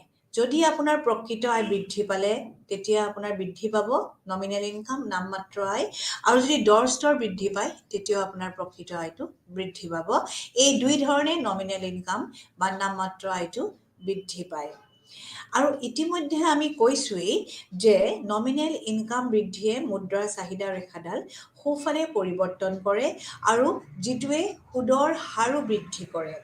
গতিকে আমি ক'ব পাৰোঁ যে P অৰ্থাৎ স্তৰ বৃদ্ধিৰ লগে লগে Y মানে উৎপাদন স্থিৰ থকা, যদি Y উৎপাদনটো স্থিৰ হৈ থাকে, দামটো যদি পৰিৱৰ্তন হয় বা বৃদ্ধি পায়, তেতিয়াও মুদ্ৰাৰ চাহিদা ৰেখাডাল সোঁফালে পৰিৱৰ্তন হ'ব। সোঁফালে পৰিৱৰ্তন হ'ব যদি মুদ্ৰাৰ চাহিদা বৃদ্ধি পায়, আৰু কাৰণ দাম বৃদ্ধি পাইছে, দাম বৃদ্ধি পোৱাৰ লগে লগে মুদ্ৰাৰ চাহিদা বৃদ্ধি পাব, আৰু মুদ্ৰাৰ চাহিদা বৃদ্ধি পোৱাৰ লগে লগে আমাৰ মুদ্ৰাৰ যিডাল চাহিদা ৰেখাডাল বৃদ্ধি হ'ব, কাৰণ আমাৰ দৰ স্তৰ বৃদ্ধিৰ লগে লগে আমাৰ কি হ'ব, চাহিদা বৃদ্ধি পাব। আৰু চাহিদা বৃদ্ধি পালে এইটো আপোনালোকে চিত্ৰত, প্ৰথম চিত্ৰটোতে আপোনালোকে চাওক M1D লৈ বৃদ্ধি পাইছে। তাৰ উপৰিও চৰকাৰী ব্যয় আৰু যদি কৰ হাৰ, চৰকাৰী ব্যয় আৰু কৰ হাৰটো জানে নহয়, টেক্স ৰেট।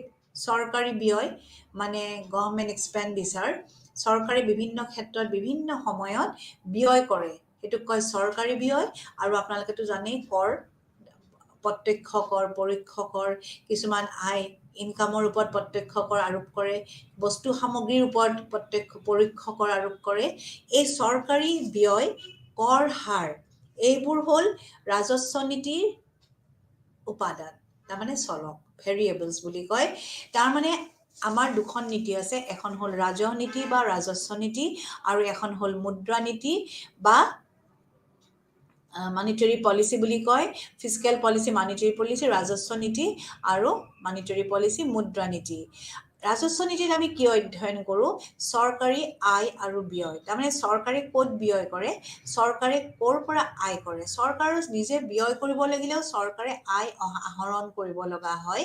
গতিকে এই আয় আৰু ব্যয় দুটা চলক হ'ল ৰাজহ নীতিৰ উপাদান। আৰু মুদ্ৰা নীতিৰ উপাদানকেইটা হ'ল মুদ্ৰাৰ যোগান, ছাপ্লাই অফ মানি, মুদ্ৰাৰ যোগান হ'ল মুদ্ৰা নীতিৰ চলক। চ' মুদ্ৰাৰ চাহিদা ব্যাখ্যা কৰোঁতে আমি ধৰি ল'ম যে ৰাজস্ব নীতি বা ৰাজহ নীতি আৰু মুদ্ৰা নীতিৰ চলক যেনে চৰকাৰী ব্যয়, কৰ আৰু মুদ্ৰাৰ যোগান স্থিৰ থাকিব। আমি যেতিয়া ধৰক মুদ্ৰাৰ চাহিদা আৰু এটা বেলেগ পাৰ্টেদি আমি মুদ্ৰাৰ চাহিদাটো বেলেগ ধৰণে আমি আলোচনা কৰিবলৈ গৈ আছোঁ।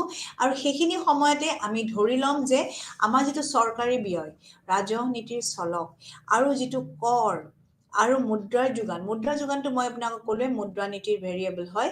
সেই মুদ্ৰাৰ যোগানটো আমি স্থিৰ থাকে বুলি ধৰি ল'ম, সেইকেইটা পৰিৱৰ্তন নহয়। পৰিৱৰ্তন কি হ'ব? এইকেইটাতো স্থিৰ থাকিব, চৰকাৰে যি ব্যয় কৰে সেইখিনি স্থিৰ থাকিব, কৰ হাৰ স্থিৰ থাকিব। আৰু তেনেহ'লে পৰিৱৰ্তন কি হ'ব? পৰিৱৰ্তন হ'ব দৰ স্তৰ, প্ৰাইচ লেভেল যদি পৰিৱৰ্তন হয়।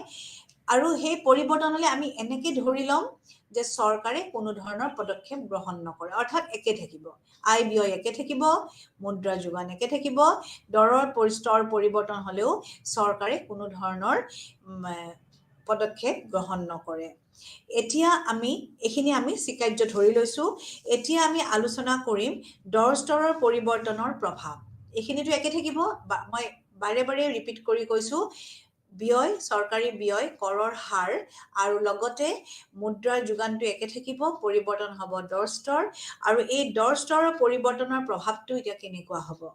ধৰি লোৱা হ'ল যে দৰ স্তৰ বৃদ্ধি পাইছে, দামৰ পৰিমাণটো বৃদ্ধি পাইছে। তাৰ লগে লগে আমাৰ কি হ'ব? মই আগতেও কৈছোঁ নমিনেল ইনকামটো কেনেকৈ বৃদ্ধি পায়, প্ৰকৃত আয় বৃদ্ধি পালে নমিনেল ইনকাম বৃদ্ধি পায়, আৰু লগতে দৰ স্তৰ বৃদ্ধি পালে। গতিকে দৰ স্তৰ বৃদ্ধি পাইছে, নমিনেল ইনকাম বা নামমাত্ৰ আয় আমাৰ বৃদ্ধি পাইছে। ফলস্বৰূপে মুদ্ৰাৰ চাহিদাও বৃদ্ধি পাব সেই সময়ত। ইয়াৰ ফলশ্ৰুতিত আমি কি পাম? মুদ্ৰাৰ চাহিদাও বৃদ্ধি পাব। চ' মুদ্ৰাৰ চাহিদাৰ ৰেখাডাল M.D পৰা M.D লৈকে পৰিৱৰ্তন হ'ব, যিটো আপোনালোকে চিত্ৰত দেখি আছে, প্ৰথম চিত্ৰটোত। আৰু লগে লগে আপোনালোকে দেখিছে সুদৰ হাৰটো R0 পৰা R1 লৈ বৃদ্ধি পাইছে। আৰু এইখিনি সময়ত আমাৰ চাওক MS হ'ল মুদ্ৰাৰ চাহিদা ৰেখাডাল স্থিৰে আছে। স্থিৰ থকা বুলি আমি স্বীকাৰ্য ধৰি লৈছোঁ। গতিকে আমাৰ এই চাহিদা ৰেখাডালহে পৰিৱৰ্তন হৈছে তলৰ পৰা ওপৰলৈ, লগে লগে সুদৰ হাৰটো বৃদ্ধি পাইছে। এই অৱস্থাত আমি কি কৰিম? নতুন মুদ্ৰা বজাৰত নতুন ভাৰসমতা উচ্চ হাৰত পুনৰ প্ৰতিষ্ঠিত হ'ব।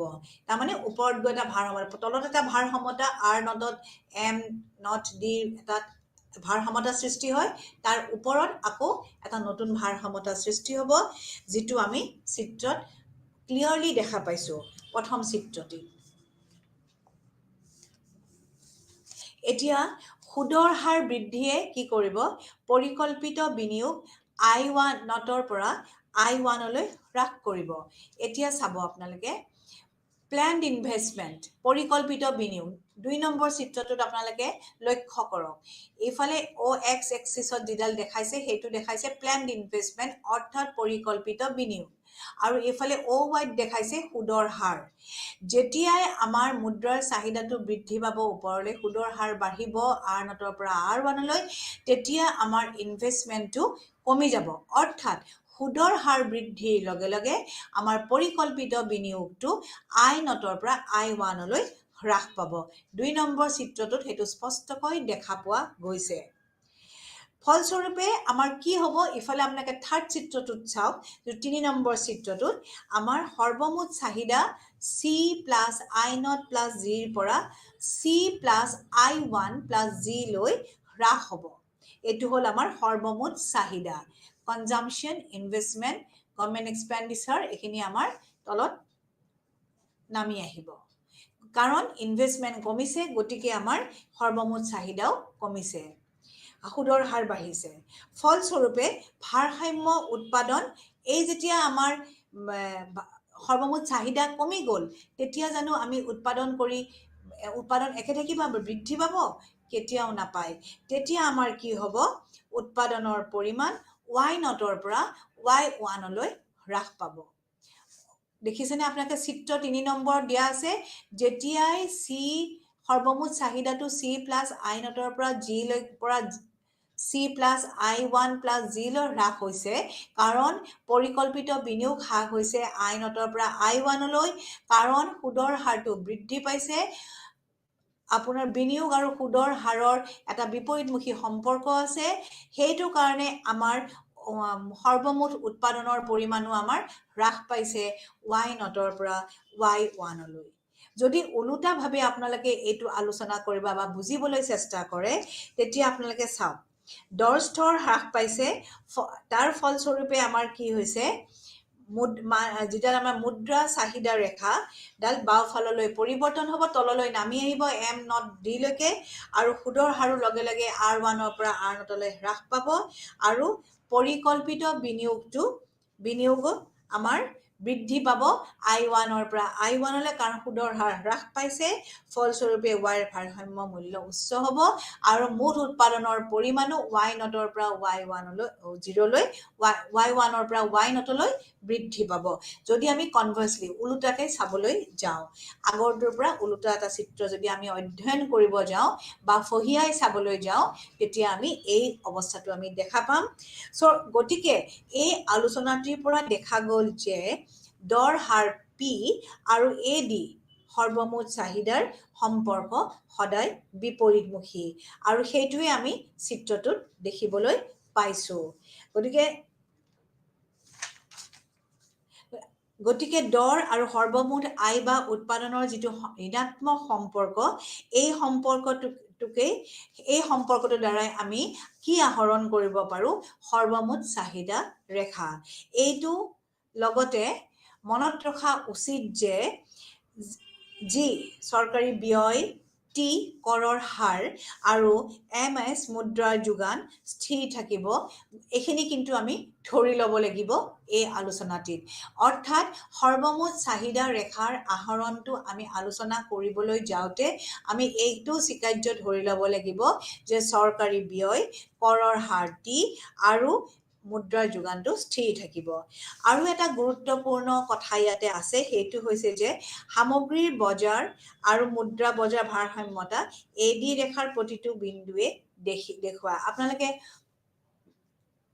IS আৰু LM ৰেখা নিশ্চয় আপোনালোকে জানে যে IS ৰেখা আমাৰ সামগ্ৰীৰ বজাৰৰ ৰেখা আৰু LM ৰেখাডাল আমি মুদ্ৰা বজাৰত পাওঁ আৰু এই IS LM ৰেখাৰ দ্বাৰাও ভাৰসাম্যতা ৰেখাৰ দ্বাৰা আমি চাহিদা ৰেখা অংকন কৰিব পাৰো এই এটা বেলেগ এটা আলোচনা হ'ব এতিয়া আপোনালোকে এইটো চিত্ৰত লক্ষ্য কৰক যেতিয়াই দামটো বৃদ্ধি পাইছে P0 P2 P0 পৰা P1 লৈ P1 পৰা P2 লৈ লগে লগে আপোনালোকে লক্ষ্য কৰক আমাৰ সৰ্বমুঠ উৎপাদনটো হ্ৰাস পাইছে P0 আছিলে Y0 আকৌ যেতিয়া দৰটো বৃদ্ধি পালে P1 লৈ P0 পৰা P1 লৈ লগে লগে সৰ্বমুঠ উৎপাদনো হ্ৰাস পালে Y1 লৈ আৰু যেতিয়া দাম বৃদ্ধি পালে তেতিয়া আকৌ ই তললৈকে ভিতৰলৈ নামি আহিলে তাৰমানে তললৈকে নামি আহিছে গতিকে আমাৰ সৰ্বমুঠ চাহিদা ৰেখাডাল তললৈ ঢাল খোৱা বাওঁফালৰ পৰা সোঁফাললৈ নামি অহা কাৰণ দৰ স্তৰ আৰু সৰ্বমুঠ উৎপাদনৰ মাজৰ সম্পৰ্কটো ঋণাত্মক ধনাত্মক নহয় মানে ওলোটাকৈ দুটা বিপৰীতমুখী সম্পৰ্ক সেইকাৰণে সৰ্বমুঠ চাহিদা ৰেখাডাল বাওঁফালৰ পৰা সোঁফাললৈ নামি আহে যিটো চিত্ৰত স্পষ্টকৈ দেখুওৱা হৈছে এতিয়া আমি মুদ্ৰা বজাৰ আৰু সামগ্ৰী বজাৰৰ দ্বাৰা আমি কেনেকৈ সৰ্বমুঠ চাহিদা ৰেখা অংকন কৰিব পাৰোঁ তাক দেখুৱাম তাক আমি আলোচনা কৰিম আপোনালোকে এটা কথা জানিব যেতিয়া IS মানে IS ৰেখাডাল আপোনাৰ প্ৰকৃত বজাৰত দেখা যায় IS যিটো কাৰ্য প্ৰকৃত বজাৰ এখনে ভাৰসাম্য অৱস্থা লাভ কৰে যেতিয়া সঞ্চয় আৰু বিনিয়োগ সমান হয় বা বস্তু সামগ্ৰীৰ সৰ্বমুঠ চাহিদা সৰ্বমুঠ যোগানৰ সমান হয় যদি সঞ্চয় বিনিয়োগতকৈ বেছি হয় বা সৰ্বমুঠ যোগান চাহিদাতকৈ বেছি হয় তেতিয়া আয়ৰ স্তৰ হ্ৰাস পায় বিপৰীত দিশত যেতিয়া বিনিয়োগ সঞ্চয়তকৈ বেছি হয় বা বস্তু সামগ্ৰীৰ সৰ্বমুঠ চাহিদা সৰ্বমুঠ যোগানতকৈ বেছি হয় তেতিয়া আয়ৰ স্তৰ বৃদ্ধি হয় এইটো হ'ল প্ৰকৃত বজাৰত কেনেকৈ IS ৰেখাডাল বা IS কাৰ্য আমি ফলনটো আমি আহৰণ কৰিব পাৰোঁ গতিকে IS ৰেখাডাল কি হ'ব আপোনাৰ সঞ্চয় আৰু বিনিয়োগৰ সম্পৰ্ক দেখায় গতিকে সুদৰ হাৰৰ লগত ইয়াৰ সম্পৰ্ক আছে আৰু প্ৰকৃত বজাৰত আমি এই বিষয়ে আলোচনা কৰোঁ বা আমি জানিব পাৰোঁ আৰু মুদ্ৰা বজাৰত কি হয় আমি LM ৰেখাডাল অংকন কৰোঁ আৰু মুদ্ৰা বজাৰ এখনৰ কেতিয়া ভাৰসাম্যতা লাভ কৰে যেতিয়া মুদ্ৰাৰ চাহিদা আৰু মুদ্ৰাৰ যোগান সমান হয় এটা মুদ্ৰাৰ চাহিদা যদি মুদ্ৰাৰ যোগানতকৈ বেছি হয় তেতিয়া সুদৰ হাৰ বৃদ্ধি হোৱাৰ এটা প্ৰৱণতা জাগে আৰু যদি মুদ্ৰাৰ যোগানৰ চাহিদাতকৈ যোগান অতিৰিক্ত হয় চাহিদাতকৈ তেতিয়া সুদৰ হাৰ হ্ৰাস হোৱাৰ এটা প্ৰৱণতা জাগে সেইকাৰণে আৰু এনেকৈ আমি সুদৰ হাৰৰ লগত মুদ্ৰাৰ চাহিদা আৰু যোগানৰ সম্পৰ্কটো দেখাই আমি LM কাৰ্ভ আহৰণ কৰিব পাৰোঁ IS LM কাৰ্ভৰ সহায়ত যেতিয়া আমি সৰ্বমুঠ চাহিদা ৰেখাডাল অংকন কৰাটো আলোচনা কৰিম গতিকে তাৰ আগতে মই প্ৰকৃত বজাৰ আৰু মুদ্ৰা বজাৰৰ এটা চমু আভাস আপোনালোকৰ আগত দাঙি ধৰিলোঁ যে কেনেকৈ আমি IS আৰু LM ইনভেষ্টমেণ্ট আৰু সেভিং এইফালে আপোনাৰ মুদ্ৰাৰ চাহিদাৰ ৰেখা LM কাৰ্ভডাল আমি অংকন কেনেকৈ কৰিব পাৰোঁ কোনখন বজাৰত আমি ইহঁতক এই দুডাল ৰেখাক আমি আহৰণ কৰিব পাৰোঁ সেই বিষয়ে চমুকৈ মই এটা আভাস দিবলৈ চেষ্টা কৰিলোঁ নিশ্চয় আপোনালোকৰ এই বস্তুখিনি ক্লিয়াৰ হৈছে অৰ্থাৎ IS ইনভেষ্টমেণ্ট এণ্ড সেভিং যেতিয়াই আপোনাৰ এই সম্পৰ্কটো বিপৰীতমুখী আৰু LM সেভিং বেছি হ'লে ইনকাম যেতিয়া ইনভেষ্টমেণ্ট বেছি হয় অৰ্থাৎ বিনিয়োগ বেছি হয় তেতিয়াই আপোনাৰ ইনকাম বাঢ়িব আৰু যেতিয়া সেভিং বেছি হয় তেতিয়া আপোনাৰ ইনকাম কমিব আয় কমিব গতিকে এই ধৰণে আমি প্ৰকৃত বজাৰ মুদ্ৰা বজাৰৰ পৰা IS আৰু LM ৰেখাডাল অংকন কৰিব পাৰোঁ এতিয়া আমি সৰ্বমুঠ IS LMৰ ভাৰসাম্যতাৰ দ্বাৰা আমি কেনেকৈ সৰ্বমুঠ চাহিদা ৰেখাডাল অংকন কৰিব পাৰোঁ বা আমি কেনেকৈ আহৰণ কৰিব পাৰোঁ তাক আমি আপোনালোকৰ আগত আলোচনা কৰিম ধৰা হ'ল P1 দৰ স্তৰ আৰু এই সময়ত প্ৰকৃত মুদ্ৰা যোগান যিটোৱে LM1 ৰেখাৰ অৱস্থিতি নিৰ্ধাৰণ কৰিছে LM1 চিত্ৰত আপোনালোকে চাব LM1ত প্ৰকৃত মুদ্ৰা যোগানটো আপোনাৰ নিৰ্ধাৰণ কৰিছে আৰু M বাৰ ডিভাইডেড বাই P1 এইটো আপোনাৰ IS আৰু LM ৰেখাৰ কটাকটি কৰা পইণ্টত দেখুওৱা হৈছে চ' P1 দৰত IS আৰু LM ৰেখাডাল কটাকটি কৰিছে যিয়ে সৰ্বমুঠ চাহিদা ৰেখা হাৰ নিৰ্ধাৰণ কৰিছে আৰু যিটোক চিত্ৰত E1 বিন্দুৰ দ্বাৰা দেখুওৱা হৈছে আপোনালোকে প্ৰথম চিত্ৰটোত চাওক IS ৰেখাডালৰ E1 বিন্দুত LM1 ৰেখাডাল অৰ্থাৎ IS আৰু LM1 এই ৰেখা দুডালে E1 বিন্দুত কটাকটি কৰিছে আৰু এই E1 বিন্দুত কি হৈছে ইফালে সৰ্বমুঠ চাহিদা ৰেখা E1 তাত I আৰু উৎপাদনৰ পৰিমাণ Y1 দেখাইছে আৰু তাৰ দৰ স্তৰ হৈছে P1 আৰু ৰেট অফ ইণ্টাৰেষ্ট অৰ্থাৎ সুদৰ হাৰ হৈছে I1 এতিয়া আমি ধৰি লওঁ যে দৰ স্তৰ বৃদ্ধি পাইছে P2 লৈ P1 পৰা P2 লৈকে বৃদ্ধি পাইছে OP1 পৰা OP2 লৈ বৃদ্ধি পাইছে তেতিয়া কি হ'ব প্ৰকৃত মুদ্ৰাৰ যোগানটো ক'ত নিৰ্ভৰ কৰে প্ৰকৃতভাৱে LM ৰেখাৰ ওপৰত নিৰ্ভৰ কৰে যিটোৱে যেতিয়াই দৰ স্তৰটো বৃদ্ধি পাইছে তেতিয়া লগে লগে আপোনালোকে চিত্ৰত চাওক LM1 ৰেখাডাল LM2 লৈ পৰিৱৰ্তন হৈছে আৰু তেতিয়া নতুন ভাৰসাম্যতা অৱস্থান কৰিছে E2 বিন্দুত সো অতিৰিক্ত যেতিয়া মুদ্ৰাটোৰ চাহিদা বৃদ্ধি পালে লগে লগে সুদৰ হাৰ I1 পৰা I2 লৈ বৃদ্ধি পাইছে I1 এইটো চিত্ৰত I নট বুলি আছে নহয় এইটো I নটটো লৈ বৃদ্ধি পাইছে গতিকে I নটৰ পৰা I1 লৈ বৃদ্ধি পাইছে গতিকে E2 বিন্দুত কি হৈছে সৰ্বমুঠ চাহিদা ৰেখাই অৱস্থান কৰিছে আপোনাৰ E2 বিন্দুত আমাৰ কি হৈছে সৰ্বমুঠ চাহিদা ৰেখা AD ৰেখাডালে অৱস্থান কৰিছে প্ৰথমতে আছিলে E1 বিন্দুত এতিয়া আমাৰ দৰ স্তৰ বৃদ্ধি হোৱাৰ কাৰণে E2 বিন্দুলৈ ই পৰিৱৰ্তন হৈছে আৰু আপোনালোকে চাওক তেতিয়া লগে লগে I আৰু উৎপাদনৰ পৰিমাণ Y1 পৰা Y2 লৈ হ্ৰাস পাইছে সো বিভিন্ন এই যে দৰ স্তৰ OP1 OP2 তাত কি হৈছে দৰ আৰু উৎপাদনৰ কটাকটি বিন্দুত আমি এইবিলাক বিন্দু পাইছো বিভিন্ন বিন্দু E1 E2 এই বিন্দুবোৰ যেতিয়া আমি সংযোগ কৰো তেতিয়াই আমি AD অৰ্থাৎ সৰ্বমুঠ চাহিদা ৰেখাডাল পাওঁ সেইভাবে সৰ্বমুঠ চাহিদা ৰেখাডাল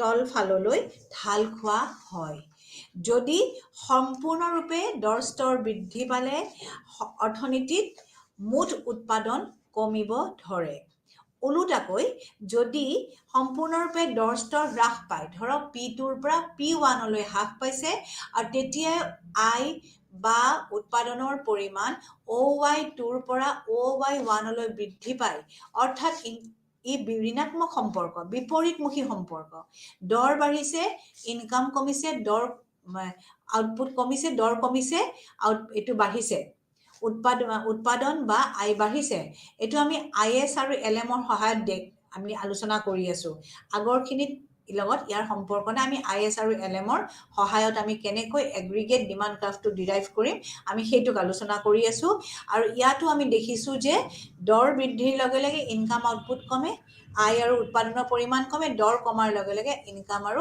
আউটপুটটো বাঢ়ে আৰু এনেকৈ আমি বিপৰীতমুখী সম্পৰ্কৰ দ্বাৰা বিভিন্ন পইণ্ট পাম আৰু এই পইণ্ট সংযোগ কৰিলে আমি AD ৰেখাডাল আহৰণ কৰিব পাৰোঁ এইটো এটা ইম্পৰ্টেণ্ট কথা আপোনাকে নোট কৰিব যে সৰ্বমুঠ চাহিদা ৰেখাৰ ওপৰত থকা সকলো বিন্দুই দ্ৰব্য সামগ্ৰীৰ বজাৰ আৰু মুদ্ৰাৰ বজাৰৰ ভাৰসাম্যতা দেখাইছে এই চাওক যেটো আপোনাৰ সৰ্বমুঠ চাহিদা ৰেখা AD ৰেখাডালৰ ওপৰত যিকেইটা E1 E2 পইণ্ট আছে অৰ্থাৎ IS আৰু LM ৰ কটাকটি বিন্দু হেকেইটা সেই কটাকটি বিন্দুত আমি সৰ্বমুঠ চাহিদা ৰেখাডাল আমি দেখা পাইছো বা আমি আহৰণ কৰিব পাৰিছো গতিকে এই কটাকটি বিন্দুৰ পৰা আমি E1 E2 টানি আমি ইফালে সৰ্বমুঠ চাহিদা ৰেখাডাল আহৰণ কৰিছো অৰ্থাৎ আমি ইয়াৰ মানে এইটো হ'ব যে যদি যিকোনো বিন্দুত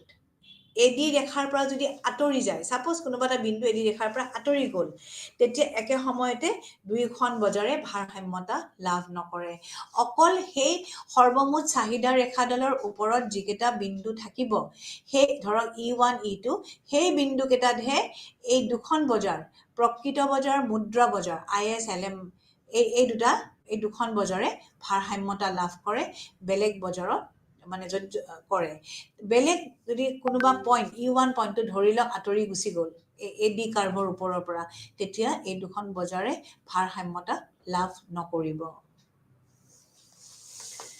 এতিয়া আমি পঢ়িম slope of aggregate demand curve অৰ্থাৎ এগ্ৰিগেট ডিমাণ্ড কাৰ্ভৰ যিটো গতি আমি সেইটো অধ্যয়ন কৰিম আমি ইতিমধ্যেই পাই আহিছোঁ যে উৎপাদন অৰ্থাৎ y বা I আৰু p এই সম্পৰ্কটো ঋণাত্মক হলে এডি ৰেখাডাল তলফালে নামি আহে বা ঢাল খায় ঋণাত্মক কাৰণে তলফালে হেলনীয়া হয় বাওঁফালৰ পৰা সোঁফাললৈ যদি মুদ্ৰা যোগান নমিনেল মুদ্ৰা যোগান m বাৰ দিয়া থাকে উচ্চ দৰ স্তৰে নিম্ন প্ৰকৃত মুদ্ৰা যোগান বুজায় অৰ্থাৎ m বাৰ ডিভাইডেড বাই p সৰলভাৱে আমি ক'ব পাৰোঁ যে উচ্চ দৰত মুদ্ৰাৰ মূল্য হ্ৰাস পায় ফলস্বৰূপে যেতিয়া দাম বৃদ্ধি পায় মুদ্ৰাৰ মূল্য হ্ৰাস পায় এইটোতো আপোনালোকৰ মুদ্ৰাস্ফীতিৰ সংজ্ঞাই অৰ্থই আছিল যেতিয়া দৰ বৃদ্ধি পায় মুদ্ৰাৰ মূল্যটো হ্ৰাস পায় আৰু দৰ হ্ৰাস পালে মুদ্ৰাৰ মূল্যটো বৃদ্ধি পায় গতিকে এই উচ্চ দৰ স্তৰে সৰ্বমুঠ চাহিদাটো হ্ৰাস কৰে কাৰণ মুদ্ৰাৰ মূল্য হ্ৰাস পায় গতিকে আমি উচ্চ দৰত আমি বা হায়াৰ প্ৰাইচ লেভেলত আমি কি ক'ম সৰ্বমুঠ চাহিদাটো হ্ৰাস কৰে একেদৰে এটা নিম্ন দৰৰ হাৰে সৰ্বমুঠ চাহিদা বৃদ্ধি কৰে গতিকে সৰ্বমুঠ চাহিদাৰ ৰেখাডাল তললৈ ঢাল খোৱা হয় বিপৰীতমুখী সম্পৰ্কৰ কাৰণে চাহিদাৰ ৰেখাডাল ঢাল খোৱা হয় আন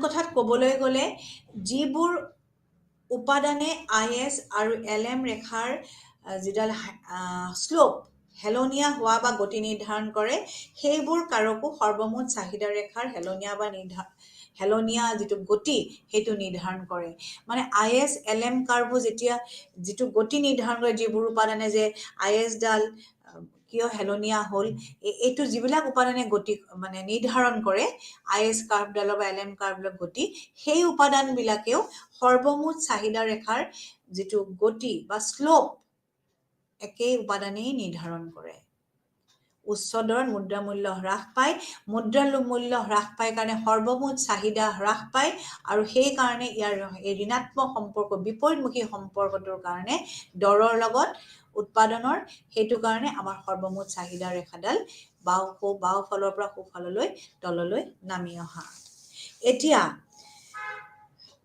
যদি আমি সৰ্বমুঠ চাহিদা ৰেখাৰ তললৈ ঢাল খোৱাৰ আন কিছুমান কাৰণ ফহিয়াই চাওঁ তেন্তে ক'ব পাৰোঁ যে অৰ্থনীতি এখনত কিহৰ উপস্থিতিয়ে GDP অৰ্থাৎ মুঠ ঘৰুৱা উৎপাদন নিৰ্ধাৰণ কৰে কোনবোৰ উপাদানে আমাৰ GDP মুঠ ঘৰুৱা উৎপাদন নিৰ্ধাৰণ কৰে সেইবোৰ হ'ল উপভোগ বিনিয়োগ চৰকাৰী ব্যয় আৰু নেট বা শুদ্ধ ৰপ্তানি এইকেইটা উপাদানে আমাৰ কি কৰিব আমাৰ মুঠ ঘৰুৱা উৎপাদন নিৰ্ধাৰণ GDP আপোনালোকেতো জানে GDP অৰ্থ মুঠ ঘৰুৱা উৎপাদন তাৰমানে আমাৰ দেশৰ ভিতৰত যিমানখিনি উৎপাদন হয় তাৰ পৰা যিটো আয় আমাৰ প্ৰডাকশ্যন আয় আমি পাম সেইটোকে ক'ব মুঠ ঘৰুৱা উৎপাদন সেইটো আমাৰ দেশৰ ভিতৰৰ উৎপাদন হ'বলৈ লাগিব বাহিৰৰ যিটো বিদেশৰ পৰা অৰ্জন কৰা আয় আমি ইয়াত অন্তৰ্ভুক্ত নকৰোঁ সেই GDP মুঠ ঘৰুৱা উৎপাদন নিৰ্ধাৰণ কৰা উপাদানসমূহেও আমাৰ কি কৰে অন্য উপাদান কিছুমান আন উপাদান যিবিলাকে আমাৰ সৰ্বমুঠ চাহিদা ৰেখাডাল তললৈ গতি কৰাৰ কাৰণো হ'ব পাৰে সেইকেইটাও আমি ইয়াত আলোচনা কৰি থৈ দিওঁ তেতিয়া আপোনালোকৰ বুজিবলৈ বেছি সুবিধা হ'ব অকল দৰ স্তৰৰ বাহিৰেও যে এইবোৰ কাৰণো থাকে যিবিলাকে মুঠ ঘৰুৱা উৎপাদন নিৰ্ধাৰণ কৰা উপাদান যাৰ কাৰণে আমাৰ সৰ্বমুঠ চাহিদাৰ ৰেখাডাল তলফালে হেলনীয়া হয় সেইবিলাকো আমি লগতে আলোচনা কৰিলে আপোনালোকৰ সৰ্বমুঠ চাহিদাৰ ৰেখাডালৰ গতি কিয় তললৈ হেলনীয়া হয় তাৰ গতিবিলাক আপোনালোকে ভালকৈ যেন বিভিন্ন উপাদান বিভিন্ন কাৰকৰ কাৰণে হয় সেইখিনি আপোনালোকৰ ক্লিয়াৰ হ'ব আপোনালোকৰ সন্মুখত স্পষ্টকৈ মানে আপোনালোকে বুজিব পাৰিব গতিকে আমি ইয়াতে ধৰিলো আমাৰ যিটা GDP ঘৰুৱা উৎপাদনৰ আমাৰ নিৰ্ধাৰণ কৰা উপাদান মই ক'লো উপভোগ বিনিয়োগ আৰু শুদ্ধ আৰু বা নেট এক্সপোৰ্ট আৰু চৰকাৰী ব্যয়, ইয়াত আমি চৰকাৰী ব্যয়টো স্থিৰ থকা বুলি ধৰি ল'ম। আৰু কিন্তু প্ৰথমতে আমাৰ এই 4টা সংযোগী হৈ দ্ৰব্য বা সেৱাৰ সৰ্বমুঠ চাহিদাত বৰঙণি যোগায়। এইটো আপোনালোকে মনত ৰাখিব, সৰ্বমুঠ চাহিদাত কিন্তু এইকেইটাই যথেষ্ট বৰঙণি আগবঢ়ায়। আৰু আমি ইয়াত কি হ'ম, চৰকাৰী ব্যয়বিলাক কি হয়, চৰকাৰী নীতিৰ দ্বাৰা মানে আপোনাৰ সেয়া হয়, ঠিক কৰা হয়, স্থিৰ কৰা হয়। সেইকাৰণে আমি চৰকাৰী ব্যয়ক আমি স্থিৰ থকা বুলি ইয়াত ধৰি ল'ম। আৰু বাকী আন 3টা সংযোগী কি আছিল, উপভোগ, বিনিয়োগ আৰু নেট এক্সপোৰ্টছ বা শুদ্ধ ৰপ্তানি। আৰু এইকেইটা আমাৰ অৰ্থনৈতিক অৱস্থাৰ ওপৰত নিৰ্ভৰ কৰে, বিশেষকৈ এই কনজাম্পশ্যন, এই উপভোগ, বিনিয়োগ আৰু নেট এক্সপোৰ্টছ অৰ্থাৎ শুদ্ধ ৰপ্তানি, এইকেইটা আমাৰ দৰ স্তৰৰ ওপৰত নিৰ্ভৰ কৰে। আৰু সেইটো কাৰণে দৰ স্তৰৰ ওপৰত নিৰ্ভৰ কৰিলেতো আপোনালোকে গমেই পাইছে, লগে লগে আমাৰ সৰ্বমুঠ চাহিদাৰ ওপৰত প্ৰভাৱ পৰিব। সেইকাৰণে আমি এইকেইটা যিহেতু দৰ স্তৰৰ ওপৰত নিৰ্ভৰ কৰে, সেইটো কাৰণে আমি এইকেইটা আলোচনা কৰিম সৰ্বমুঠ চাহিদা ৰেখাৰ শ্লোপটো জানিবলৈ। এতিয়া চাওক দৰ স্তৰ আৰু উপভোগৰ সম্পৰ্ক। দৰ স্তৰ, দৰৰ উপভোগৰ ওপৰত যিটো প্ৰভাৱ থাকে সেইটোক কয় সম্পদৰ পৰিণাম, অৰ্থাৎ ৱেলথ ইফেক্ট বুলিও কোৱা হয়। অৰ্থাৎ দৰ হ্ৰাস হোৱাৰ লগে লগে মুদ্ৰাৰ প্ৰকৃত মূল্য বৃদ্ধি পায়, আৰু যিয়ে সম্পদৰ পৰিমাণ বৃদ্ধি কৰে আৰু মানুহক বেছিকৈ টকা পইচা ব্যয় কৰিবলৈ উৎসাহিত কৰে। কাৰণ দৰ কমিছে, গতিকে মানুহে ব্যয় কৰিব, মানুহে উপভোগ কৰিব, কাৰণ মুদ্ৰাৰ মূল্যটো আপোনাৰ প্ৰকৃত মূল্য বৃদ্ধি পাইছে। গতিকে এই ক্ষেত্ৰত কি হ'ব, ভোক্তাৰ উপভোগ ব্যয় বৃদ্ধি হোৱা মানে বেছি দ্ৰব্য আৰু সেৱাৰ চাহিদা বৃদ্ধি বুজায়। আপুনি যদি ওলোটাকে বুজে, যেতিয়া দৰ বৃদ্ধি পায় মুদ্ৰাৰ প্ৰকৃত মূল্য হ্ৰাস পায়, আৰু যিয়ে সম্পদ হ্ৰাস কৰে আৰু ভোক্তাৰ ব্যয় হ্ৰাস কৰা, তেতিয়া ভোক্তাই ব্যয় কৰিবলৈ নিবিচাৰে আৰু লগে লগে বস্তু আৰু সেৱাৰ চাহিদা হ্ৰাস পায়। এতিয়া আপোনালোকে বুজি পাইছে, দৰ বৃদ্ধি পালে উপভোগটো কমে, দৰ যদি হ্ৰাস পায় উপভোগটো বাঢ়ে। এইটো বিপৰীতমুখী সম্পৰ্ক, যাৰ কাৰণে সৰ্বমুঠ চাহিদা ৰেখাডাল বাওঁফালৰ পৰা সোঁফাললৈ ঢাল খায়। এতিয়া আহিব দৰ স্তৰ আৰু বিনিয়োগৰ সম্পৰ্ক। এইটো কোৱা হয় ইণ্টাৰেষ্ট ইফেক্ট, অৰ্থাৎ সুদৰ পৰিণাম বুলিও জনা যায়। যেনেকৈ আগৰটোক সম্পদৰ পৰিণাম বুলি জনায়, এইটোক জনা যায় সুদৰ পৰিণাম। দৰ স্তৰ যেতিয়া হ্ৰাস পায় তেতিয়া সুদৰ হাৰ হ্ৰাস পায়, দাম কমিছে, সুদৰ হাৰ কমিছে, আৰু তেতিয়াই মানুহে কি কৰে, বিনিয়োগ ব্যয়টো বৃদ্ধি কৰে। সুদৰ হাৰ আৰু বিনিয়োগৰ পৰিমাণটো বিপৰীতভাৱে সম্পৰ্কিত। সুদৰ হাৰ বাঢ়িলে বিনিয়োগ কমে, সুদৰ হাৰ কমিলে বিনিয়োগটো বাঢ়ে। এতিয়া সুদৰ হাৰ বাঢ়িছে কিয়, দৰ স্তৰ কমিছে, আৰু তেতিয়া কি হ'ব, বিনিয়োগ ব্যয়টো বৃদ্ধি পাব।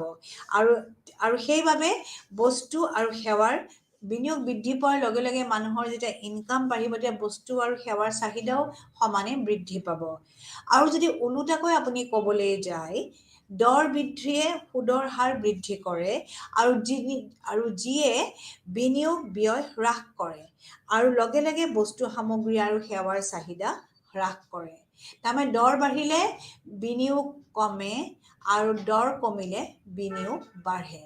কাৰণ দৰ বাঢ়িলে সুদৰ হাৰ বাঢ়ে, লগে লগে বিনিয়োগ ব্যয় হ্ৰাস হয়, দৰ কমিলে সুদৰ হাৰ কমে, বিনিয়োগ ব্যয় বৃদ্ধি হয়। সেইকাৰণে বিনিয়োগ ব্যয় আৰু উপভোগ ব্যয় এইবোৰ দৰ স্তৰৰ লগত সম্পৰ্কিত, আৰু তেওঁলোক ঋণাত্মক বা বিপৰীতমুখী সম্পৰ্ক তেওঁলোকৰ মাজত থাকে। এতিয়া আমাৰ আহিব দৰ স্তৰ আৰু শুদ্ধ ৰপ্তানি, অৰ্থাৎ নেট এক্সপৰ্টৰ সম্পৰ্কটো, যাৰ কাৰণে আমি সৰ্বমুঠ চাহিদা ৰেখাডাল তলফালে হেলনীয়া হোৱাৰ এটা অন্যতম কাৰণ এইটোক বিনিময় হাৰৰ পৰিণাম বা আন্তৰ্জাতিক বাণিজ্যৰ পৰিণাম বুলিও আমি অভিহিত কৰিব পাৰোঁ বা জনা যায়। কি বুলি কয়, বিনিময় হাৰৰ পৰিণাম বা আন্তৰ্জাতিক বাণিজ্যৰ পৰিণাম। যি দৰত বৈদেশিক মুদ্ৰাৰ আৰু দেশীয় মুদ্ৰাৰ বিনিময় হয় তাকেই বিনিময় হাৰ বোলা হয়। বিনিময় হাৰটোতো আমি বুজিব লাগিব। আমেৰিকাৰ ডলাৰৰ লগত ইণ্ডিয়াৰ ৰুপিজৰ যিটো বিনিময় হ'ব সেইটোকে ক'ব বিনিময় হাৰ। এই বিনিময় হাৰ আমি যদি ধৰি লওঁ যে ভাৰতীয় ডলাৰৰ হ্ৰাস হৈছে, যিটোৱে শুদ্ধ ৰপ্তানিক উৎসাহিত কৰিব, আৰু সেইদৰে বিদেশত যদি ভাৰতীয় দ্ৰব্য আৰু সেৱাৰ চাহিদা বৃদ্ধি কৰিব। কাৰণ ভাৰতীয় ডলাৰটো হ্ৰাস হৈছে, গতিকে আমাৰ ৰপ্তানিটো আমাৰ বৃদ্ধি পাব। আৰু দৰ হ্ৰাসে কি হ'ব? সৰ্বমুঠ চাহিদা বৃদ্ধি, অৰ্থাৎ যেতিয়া দৰ হ্ৰাস হৈছে, গতিকে আমাৰ ৰপ্তানি, আমাৰ চাহিদাটো বাহিৰত বৃদ্ধি হ'ব। বিপৰীতভাৱে যদি আমি চাওঁ, যেতিয়া ভাৰতত যদি দৰটো বাঢ়ে, দৰ স্তৰটো বৃদ্ধি পায়, তেতিয়া বিদেশী বস্তুবোৰ সস্তীয়া হৈ পৰে, আৰু তেতিয়া কি হ'ব? আমাৰ সৰ্বমুঠ চাহিদা কমিবলৈ ধৰিব। গতিকে দৰ স্তৰ আৰু শুদ্ধ ৰপ্তানি বা নেট এক্সপৰ্টৰ সম্পৰ্কটো বিপৰীতমুখী, আৰু যিটোৰ কাৰণে এগ্ৰিগেটছ মানে সৰ্বমুঠ চাহিদাৰ ৰেখাডাল তলফাললৈ নামি অহা। কাৰণ আমি দেখিলোঁ ISLMৰ সহায়তো আমি দেখিলোঁ যে এগ্ৰিগেট ডিমাণ্ড কাৰ্ভটোৰ শ্লোপ, যে কেনেকৈ আমি ইয়াৰ গতিটো কেনেকুৱা হ'ব হয়। আৰু আমি GDPৰ সহায়তো আমি চালোঁ যে মুঠ ঘৰুৱা উৎপাদনৰ সহায়তো আমি আলোচনা কৰিলোঁ যে আমাৰ সৰ্বমুঠ চাহিদাৰ ৰেখাৰ আকৃতি কেনেকুৱা হয়, তলফালে নামি অহা। গতিকে এই দুটা আলোচনাৰ পৰা আমি গম পালোঁ যে সৰ্বমুঠ চাহিদাৰ ৰেখাৰ আকৃতি বাওঁফালৰ পৰা সোঁফাললৈ নামি আহে, কাৰণ ISLMৰ মাজতেও আমি দেখিলোঁ, আৰু আমাৰ দৰ স্তৰ আৰু বিনিয়োগ, দৰ স্তৰ আৰু উপভোগ, দৰ স্তৰ আৰু আমাৰ ৰপ্তানি, এইবিলাকৰ সম্পৰ্ক যিহেতু বিপৰীতমুখী, সেইটো কাৰণে এই ৰেখাডালৰ আকৃতি আমাৰ তললৈ নামি অহা হয়। তললৈ নামি অহা হয় কাৰণ ইয়াৰ সম্পৰ্ক দৰ স্তৰ আৰু সৰ্বমুঠ ইনকাম বা আমাৰ উপভোগ বা বিনিয়োগ, এইবিলাকৰ সম্পৰ্ক আমাৰ কি হয়? বিপৰীতমুখী। এতিয়া আমি আহিছোঁ shift in the aggregate demand curve. Shift মানে হ'ল পৰিৱৰ্তন। এগ্ৰিগেট ডিমাণ্ড, সৰ্বমুঠ চাহিদাৰ ৰেখাডাল কেতিয়া পৰিৱৰ্তন হ'ব? সৰ্বমুঠ চাহিদা, এইটো এটা সাংঘাতিক এটা ইম্পৰ্টেণ্ট পইণ্ট, যে আমি যেতিয়া বস্তু এটা আমাৰ সামগ্ৰীৰ দৰ স্তৰ যেতিয়া আমাৰ পৰিৱৰ্তন হ'ব, সেইটোৱে আমাৰ AD কাৰ্ভডালৰ ওপৰেদি ওপৰেদি আমাৰ মুভমেণ্ট হৈ থাকিব। কিন্তু যদি আদাৰ ফেক্টৰ চেঞ্জ হয়, দৰৰ বাহিৰে যদি আদাৰ ফেক্টৰ চেঞ্জ হয়, দৰ নহয় আদাৰ ফেক্টৰ যদি চেঞ্জ হয়, দৰটো একে থাকিব, কিন্তু কিছুমান বেলেগ বেলেগ আমাৰ উপাদান থাকিব, সেইবিলাকৰ পৰিৱৰ্তন হ'লে AD কাৰ্ভডাল কি হ'ব? শ্বিফ্ট হ'ব। আপোনালোকে মনত ৰাখিব, দৰ পৰিৱৰ্তন হ'লে কাৰ্ভডালৰ ওপৰত থকা পইণ্টবোৰ পৰিৱৰ্তন হ'ব, কিন্তু যদি দৰৰ বাহিৰে অন্যান্য আদাৰ কিছুমান উপাদান যদি পৰিৱৰ্তন হয়, তেতিয়া সৰ্বমুঠ চাহিদাৰ ৰেখাডাল ওপৰ বা তললৈ যাব বা তলৰ পৰা ওপৰলৈ আহিব, এনেকৈ পৰিৱৰ্তন হ'ব। গতিকে আমাৰ ইয়াতে তিনিটা আমাৰ এক্সপ্লেনেশ্যন আছে। এটা হ'ল, যদি আমাৰ মুদ্ৰাৰ যোগান, আগতে আমি মুদ্ৰাৰ যোগানটো স্থিৰ থকা বুলি ধৰি লৈছিলোঁ, আপোনালোকৰ নিশ্চয় মনত আছে। ইয়াত আমি ক'ম যে মুদ্ৰাৰ যোগান যদি পৰিৱৰ্তন হয়, তেতিয়াহ'লে AD কাৰ্ভডাল ওপৰলৈ পৰিৱৰ্তন হ'ব। যদি বাঢ়ে AD কাৰ্ভডাল বাঢ়িব, কমিলে আমাৰ শ্বিফ্ট হ'ব, মুঠতে পৰিৱৰ্তন হ'ব। আৰু আমি ধৰি লৈছিলোঁ যেতিয়া AD কাৰ্ভৰ শ্বেপটো আমি চাওঁতে, যেতিয়া আমি ডিৰাইভ কৰোঁ, আমি আহৰণ কৰাৰ ক্ষেত্ৰত, যে চৰকাৰী ব্যয়টো একে আছিলে, কৰৰ হাৰ একে আছিলে, কিন্তু যেতিয়া আমাৰ চৰকাৰী ব্যয় পৰিৱৰ্তন হ'ব, তেতিয়া আমাৰ সৰ্বমুঠ চাহিদা ৰেখাডালৰ পৰিৱৰ্তন হ'ব। এইবোৰ আমি স্থিৰ থকা বুলি আগতে ধৰি লৈছিলোঁ, আমি দৰৰ লগত আমি সম্পৰ্কবোৰ দেখাইছিলোঁ। এতিয়া আমাৰ দৰ একে থাকিব, এই অন্যান্য উপাদানবোৰ পৰিৱৰ্তন হ'ব, আৰু অন্যান্য উপাদানবোৰ পৰিৱৰ্তন হ'লে আমাৰ সৰ্বমুঠ চাহিদা ৰেখাডালৰ পৰিৱৰ্তন হ'ব। এতিয়া আমি আৰু এটা আহিব, যে যেতিয়া আমি সৰ্বমুঠ চাহিদাৰ ৰেখাডাল যেতিয়া আহৰণ কৰাত আমি অধ্যয়ন কৰোঁতে যিটো আমাৰ অন্যান্য ফেক্টৰবোৰ একে থকা বুলি আমি স্বীকাৰ্য ধৰি লৈছিলোঁ, সেই উপাদানবিলাক পৰিৱৰ্তন হ'লে আমাৰ সৰ্বমুঠ চাহিদাৰ ৰেখাডাল পৰিৱৰ্তন হ'ব, হয় সোঁফালে নহ'লে বাওঁফালে। এতিয়া আমি এনেকুৱা কিছুমান ফেক্টৰ 5টা আমি উপাদান আমি আলোচনা কৰিম, যাৰ পৰিৱৰ্তনৰ লগে লগে আমাৰ কাৰ্ভডাল কি হ'ব, পৰিৱৰ্তন হ'ব। এটা হ'ল বিনিয়োগ, এটা হ'ল উপভোগ, এটা হ'ল গভৰ্ণমেণ্ট এক্সপেণ্ডিচাৰ, চৰকাৰী ব্যয়, আৰু এটা হ'ল কৰ, এটা হ'ল নেট এক্সপৰ্টছ, আৰু এটা হ'ল মানি ছাপ্লাই। এতিয়া আপোনালোকে দেখিছে যে কাৰ্ভডাল চাওক, AD1 পৰা AD2 লৈ গৈছে, আৰু নেক্সট ডায়াগ্ৰামটোত চাওক AD1 পৰা AD2 লৈকে নামি আহিছে, এবাৰ বাঢ়িছে, এবাৰ শিফ্ট ওপৰলৈ গৈছে, এবাৰ নামি তললৈ আহিছে। যেতিয়া ওপৰলৈ গৈছে তেতিয়া ইনকাম আৰু আউটপুট, আয় আৰু উৎপাদনৰ পৰিমাণটো বাঢ়ি গৈছে Y1 পৰা Y2। যেতিয়া আকৌ AD1 পৰা আকৌ AD2 লৈ কমিছে, তেতিয়া আয় আৰু উৎপাদনৰ পৰিমাণটো কমিছে Y1 পৰা Y2 পৰা Y1 লৈ। গতিকে ইয়াতে প্ৰিণ্টিং মিষ্টেক আছে, ডায়েগ্ৰাম কেইটাত আমাৰ প্ৰিণ্টিং মিষ্টেক আছে, তাৰ কাৰণে মই চৰি কৈছোঁ, কিন্তু ইয়াতে Y2 পৰা Y1 লৈ কমাটো আপোনালোকে লিখিব। Y1 দুটা আছে, এইটো আপোনালোকে পিছৰটো Y2 লিখিব, কমিছে। আৰু দামটো আমাৰ স্থিৰে আছে। এইবিলাক পৰিৱৰ্তন হ'ব। এতিয়া মানি ছাপ্লাই, মুদ্ৰা যোগান পৰিৱৰ্তন হ'ব, উপভোগ বিনিয়োগ এইবোৰ পৰিৱৰ্তন হ'ব, চৰকাৰী ব্যয় স্থিৰ আছিল সেইটো পৰিৱৰ্তন হ'ব। গতিকে এইবোৰৰ দ্বাৰা আমি ক'ব পাৰিম কেনেকৈ শিফ্ট কৰিব। এতিয়া চাব, যেতিয়া আপুনি বিনিয়োগ, যদি আপোনাৰ ফাৰ্মখন যদি শুভদৰ্শী হয়, তেওঁলোকে ভাবিছে যে ভৱিষ্যতে আমি বহুতখিনি আমি ইনভেষ্ট কৰিম, তেতিয়া তেওঁলোকে টেকনলজিকেল এডভান্সমেণ্ট কৰিব, তেওঁলোকে কাৰিকৰী কৌশল বেছি বৃদ্ধি কৰিব, আৰু তেতিয়া তেওঁলোকৰ কি হ'ব, সৰ্বমুঠ চাহিদা বৃদ্ধি হ'ব, আৰু সৰ্বমুঠ চাহিদা বৃদ্ধি হোৱাৰ লগে লগে কি হ'ব, কাৰ্ভডাল ওপৰলৈ শিফ্ট কৰিব।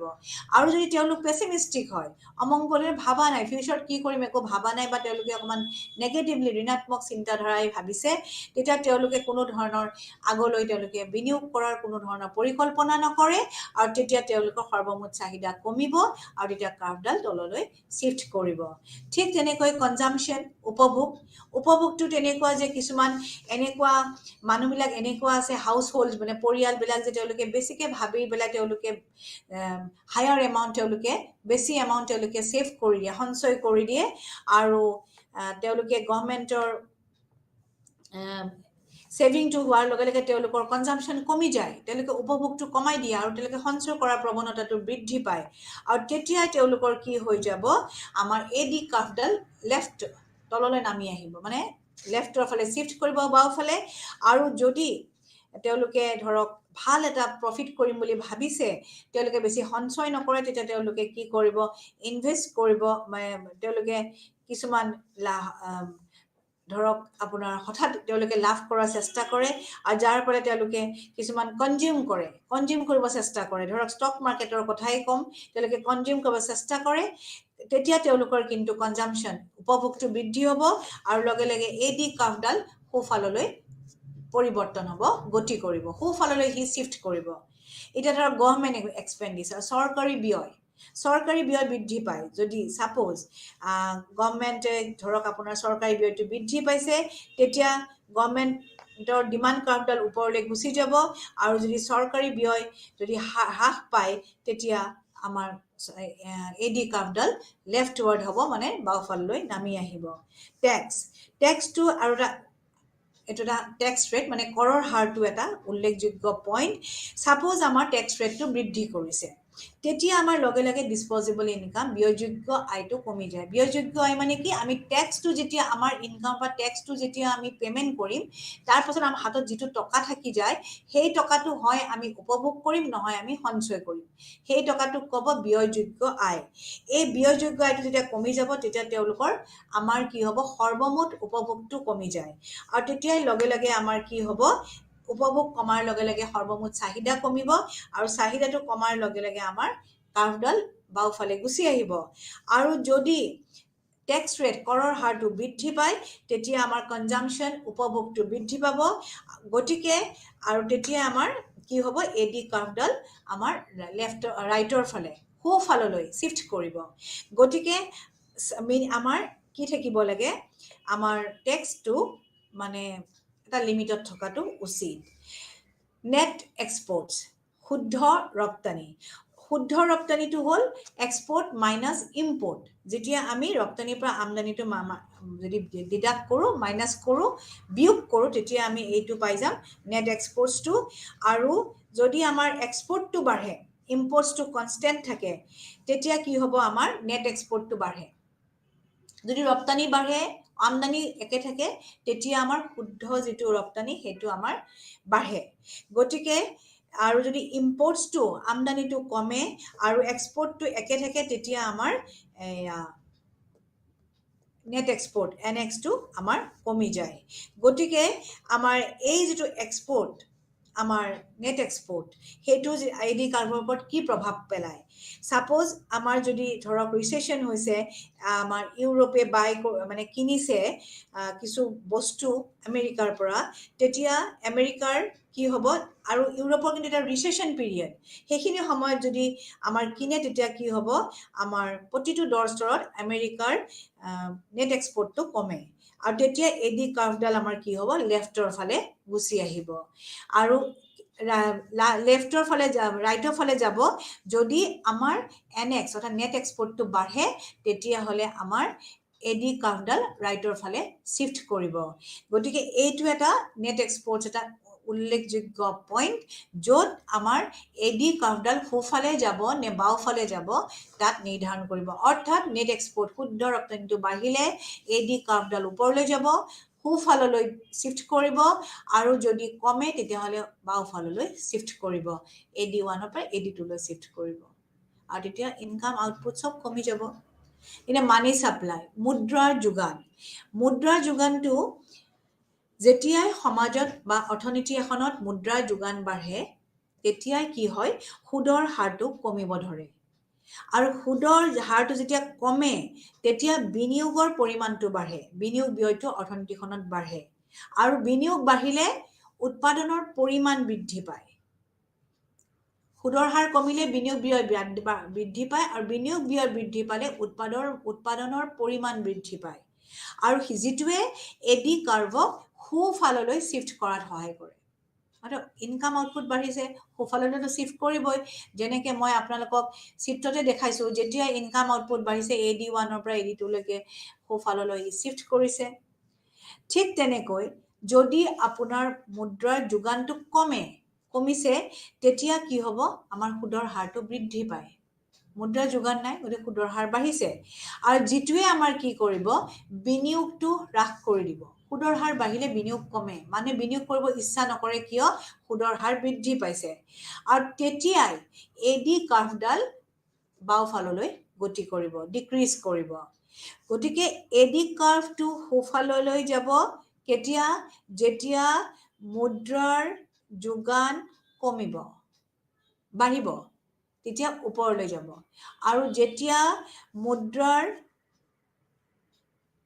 যোগানটো কমে তেতিয়া এডি কাৰ্ভডাল তললৈ বাওঁফাললৈ শিফ্ট কৰিব গতিকে এই যিটো ছয়টা পইণ্ট থাকিল আমাৰ কি আপোনাৰ সৰ্বমুঠ চাহিদা ৰেখাৰ শিফ্ট ওপৰলৈ যাবনে তললৈ যাব এই বিভিন্ন পইণ্ট তাত আমি ধৰি ল'ম যে দামটো একে থাকিব অন্যান্য কাৰক যেনে উপভোগ বিনিয়োগ চৰকাৰী ব্যয় কৰৰ হাৰ শুদ্ধ ৰপ্তানি আৰু মুদ্ৰাৰ যোগান এইকেইটা উপাদানৰ দ্বাৰা এইকেইটা কাৰকৰ দ্বাৰা আমি ক'ব পাৰিম যে সৰ্বমুঠ চাহিদা ৰেখাডাল বাওঁফালে গতি কৰিব নে সোঁফালে গতি কৰিব গতিকে এইটো শিফটিং কিহৰ কাৰণে কি কাৰণৰ দ্বাৰা সৰ্বমুঠ চাহিদা ৰেখাডাল শিফ্ট কৰে সৰ্বমুঠ চাহিদা ৰেখাৰ গতি কেনেকুৱা কিয় ই তলফালে হেলনীয়া হৈ নামি আহে আমি সৰ্বমুঠ চাহিদা ৰেখাৰ আকৃতি কেনেকুৱা সৰ্বমুঠ চাহিদা ৰেখা আমি কেনেকৈ আহৰণ কৰিম এই বিষয়ে আজি বিতংভাৱে আপোনালোকৰ IAS LM লগতে সৰ্বমুঠ ঘৰুৱা উৎপাদন এই বিভিন্ন দিশ সামৰি পেলাই আলোচনা কৰিলোঁ আশা কৰিছোঁ আপোনালোকে সকলোৱে ভালকৈ বুজি পাইছে আৰু ইয়াত এই যে শিফট অফ দ্য এই যে শিফট আমাৰ সৰ্বমুঠ চাহিদাৰ ৰেখাডাল যে শিফট কৰে সোঁফালে বাওঁফালে, ইয়াত কিন্তু আপোনালোকে মেনশ্যন কৰিব লাগিব, নোট কৰিব যে প্ৰাইচ লেভেল দৰ স্তৰটো কনষ্টেণ্ট থাকিব, স্থিৰ থাকিব। অকল আৰু আমি যিখিনি আলোচনা কৰিলোঁ আৰু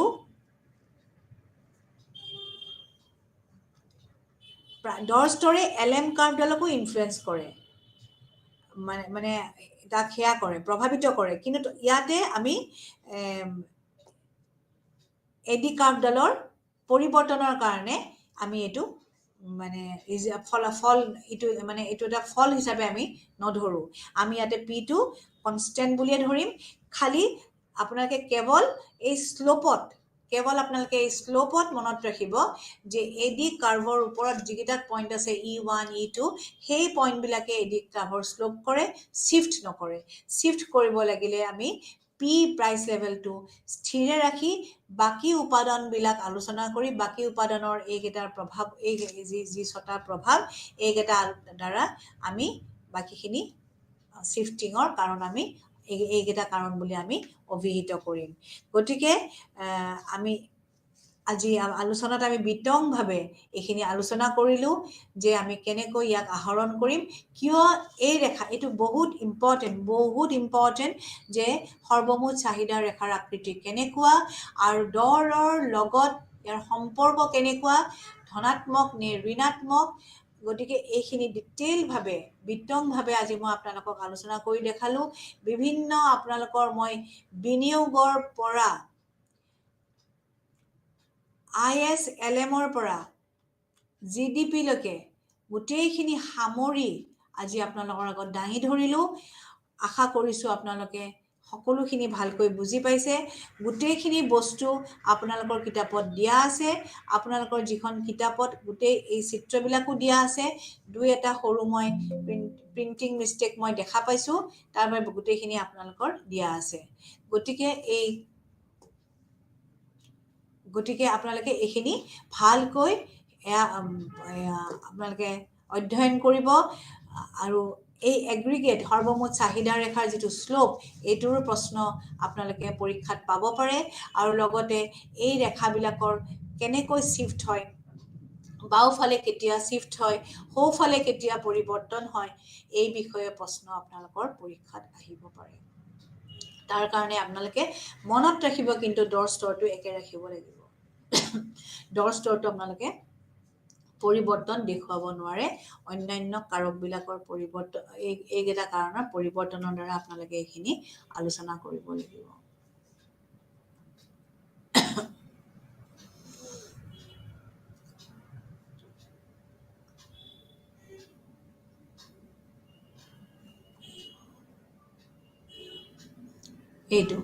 এইটো চিত্ৰত আপোনালোকে দেখিছে দৰ স্তৰ আৰু সৰ্বমুঠ উৎপাদনৰ সম্পৰ্কটো বিপৰীতমুখী, আৰু সেইটো কাৰণে ই বাওঁফালৰ পৰা সোঁফাললৈ নামি আহিছে। খুব ইম্পৰ্টেণ্ট কুৱেশ্যন যে কিয় বাওঁফালৰ পৰা সোঁফাললৈ ই হেলনীয়া, কাৰণ দৰ্শোৱা। এনেকে আপোনালোকৰ প্ৰশ্ন আহিব পাৰে। আপোনালোকে আপোনালোকৰ কিতাপতো পাব আৰু লগতে মই বুজাই দিয়া এই আলোচনাটোৰ পৰা নিশ্চয় আপোনালোকে উপকৃত হৈছে। গতিকে এই আলোচনাটি আপোনালোকে ভালকৈ শুনিলেও আপোনালোকে বুজি পাব। ISLMৰ লগতো ইয়াৰ সম্পৰ্কটো বেলেগ প্ৰশ্ন আকাৰত আপোনালোকক সুধিব পাৰে যে সৰ্বমুঠ চাহিদা ৰেখাৰ আকৃতিৰ লগত ISLMৰ এই লগত ইয়াৰ সম্পৰ্কটো দেখুওৱা বুলিও এটা প্ৰশ্ন আপোনালোকৰ আহিব পাৰে। তেতিয়া আপোনালোকে এই চিত্ৰ দুটাৰ সহায়ত আপোনালোকে এইটো উত্তৰ লিখিব লাগিব।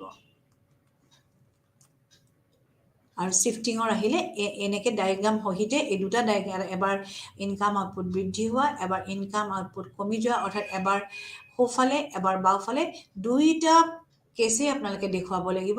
কেৱল বৃদ্ধি পোৱা, সোঁফাললৈ গতি কৰা, বাওঁফাললৈ গতি কৰা, এটা দেখুৱালেই নহ'ব, দুটা কেছেই আপোনালোকে দেখুৱাব লাগিব যে AD1 পৰা AD2 লৈ কেনেকৈ আহিল, AD1 পৰা AD2 লৈ লেফ্টৱাৰ্ড মানে বাওঁফালে কেনেকৈ শিফ্ট কৰিলে, এই দুটাই আপোনালোকে দেখুৱাব লাগিব।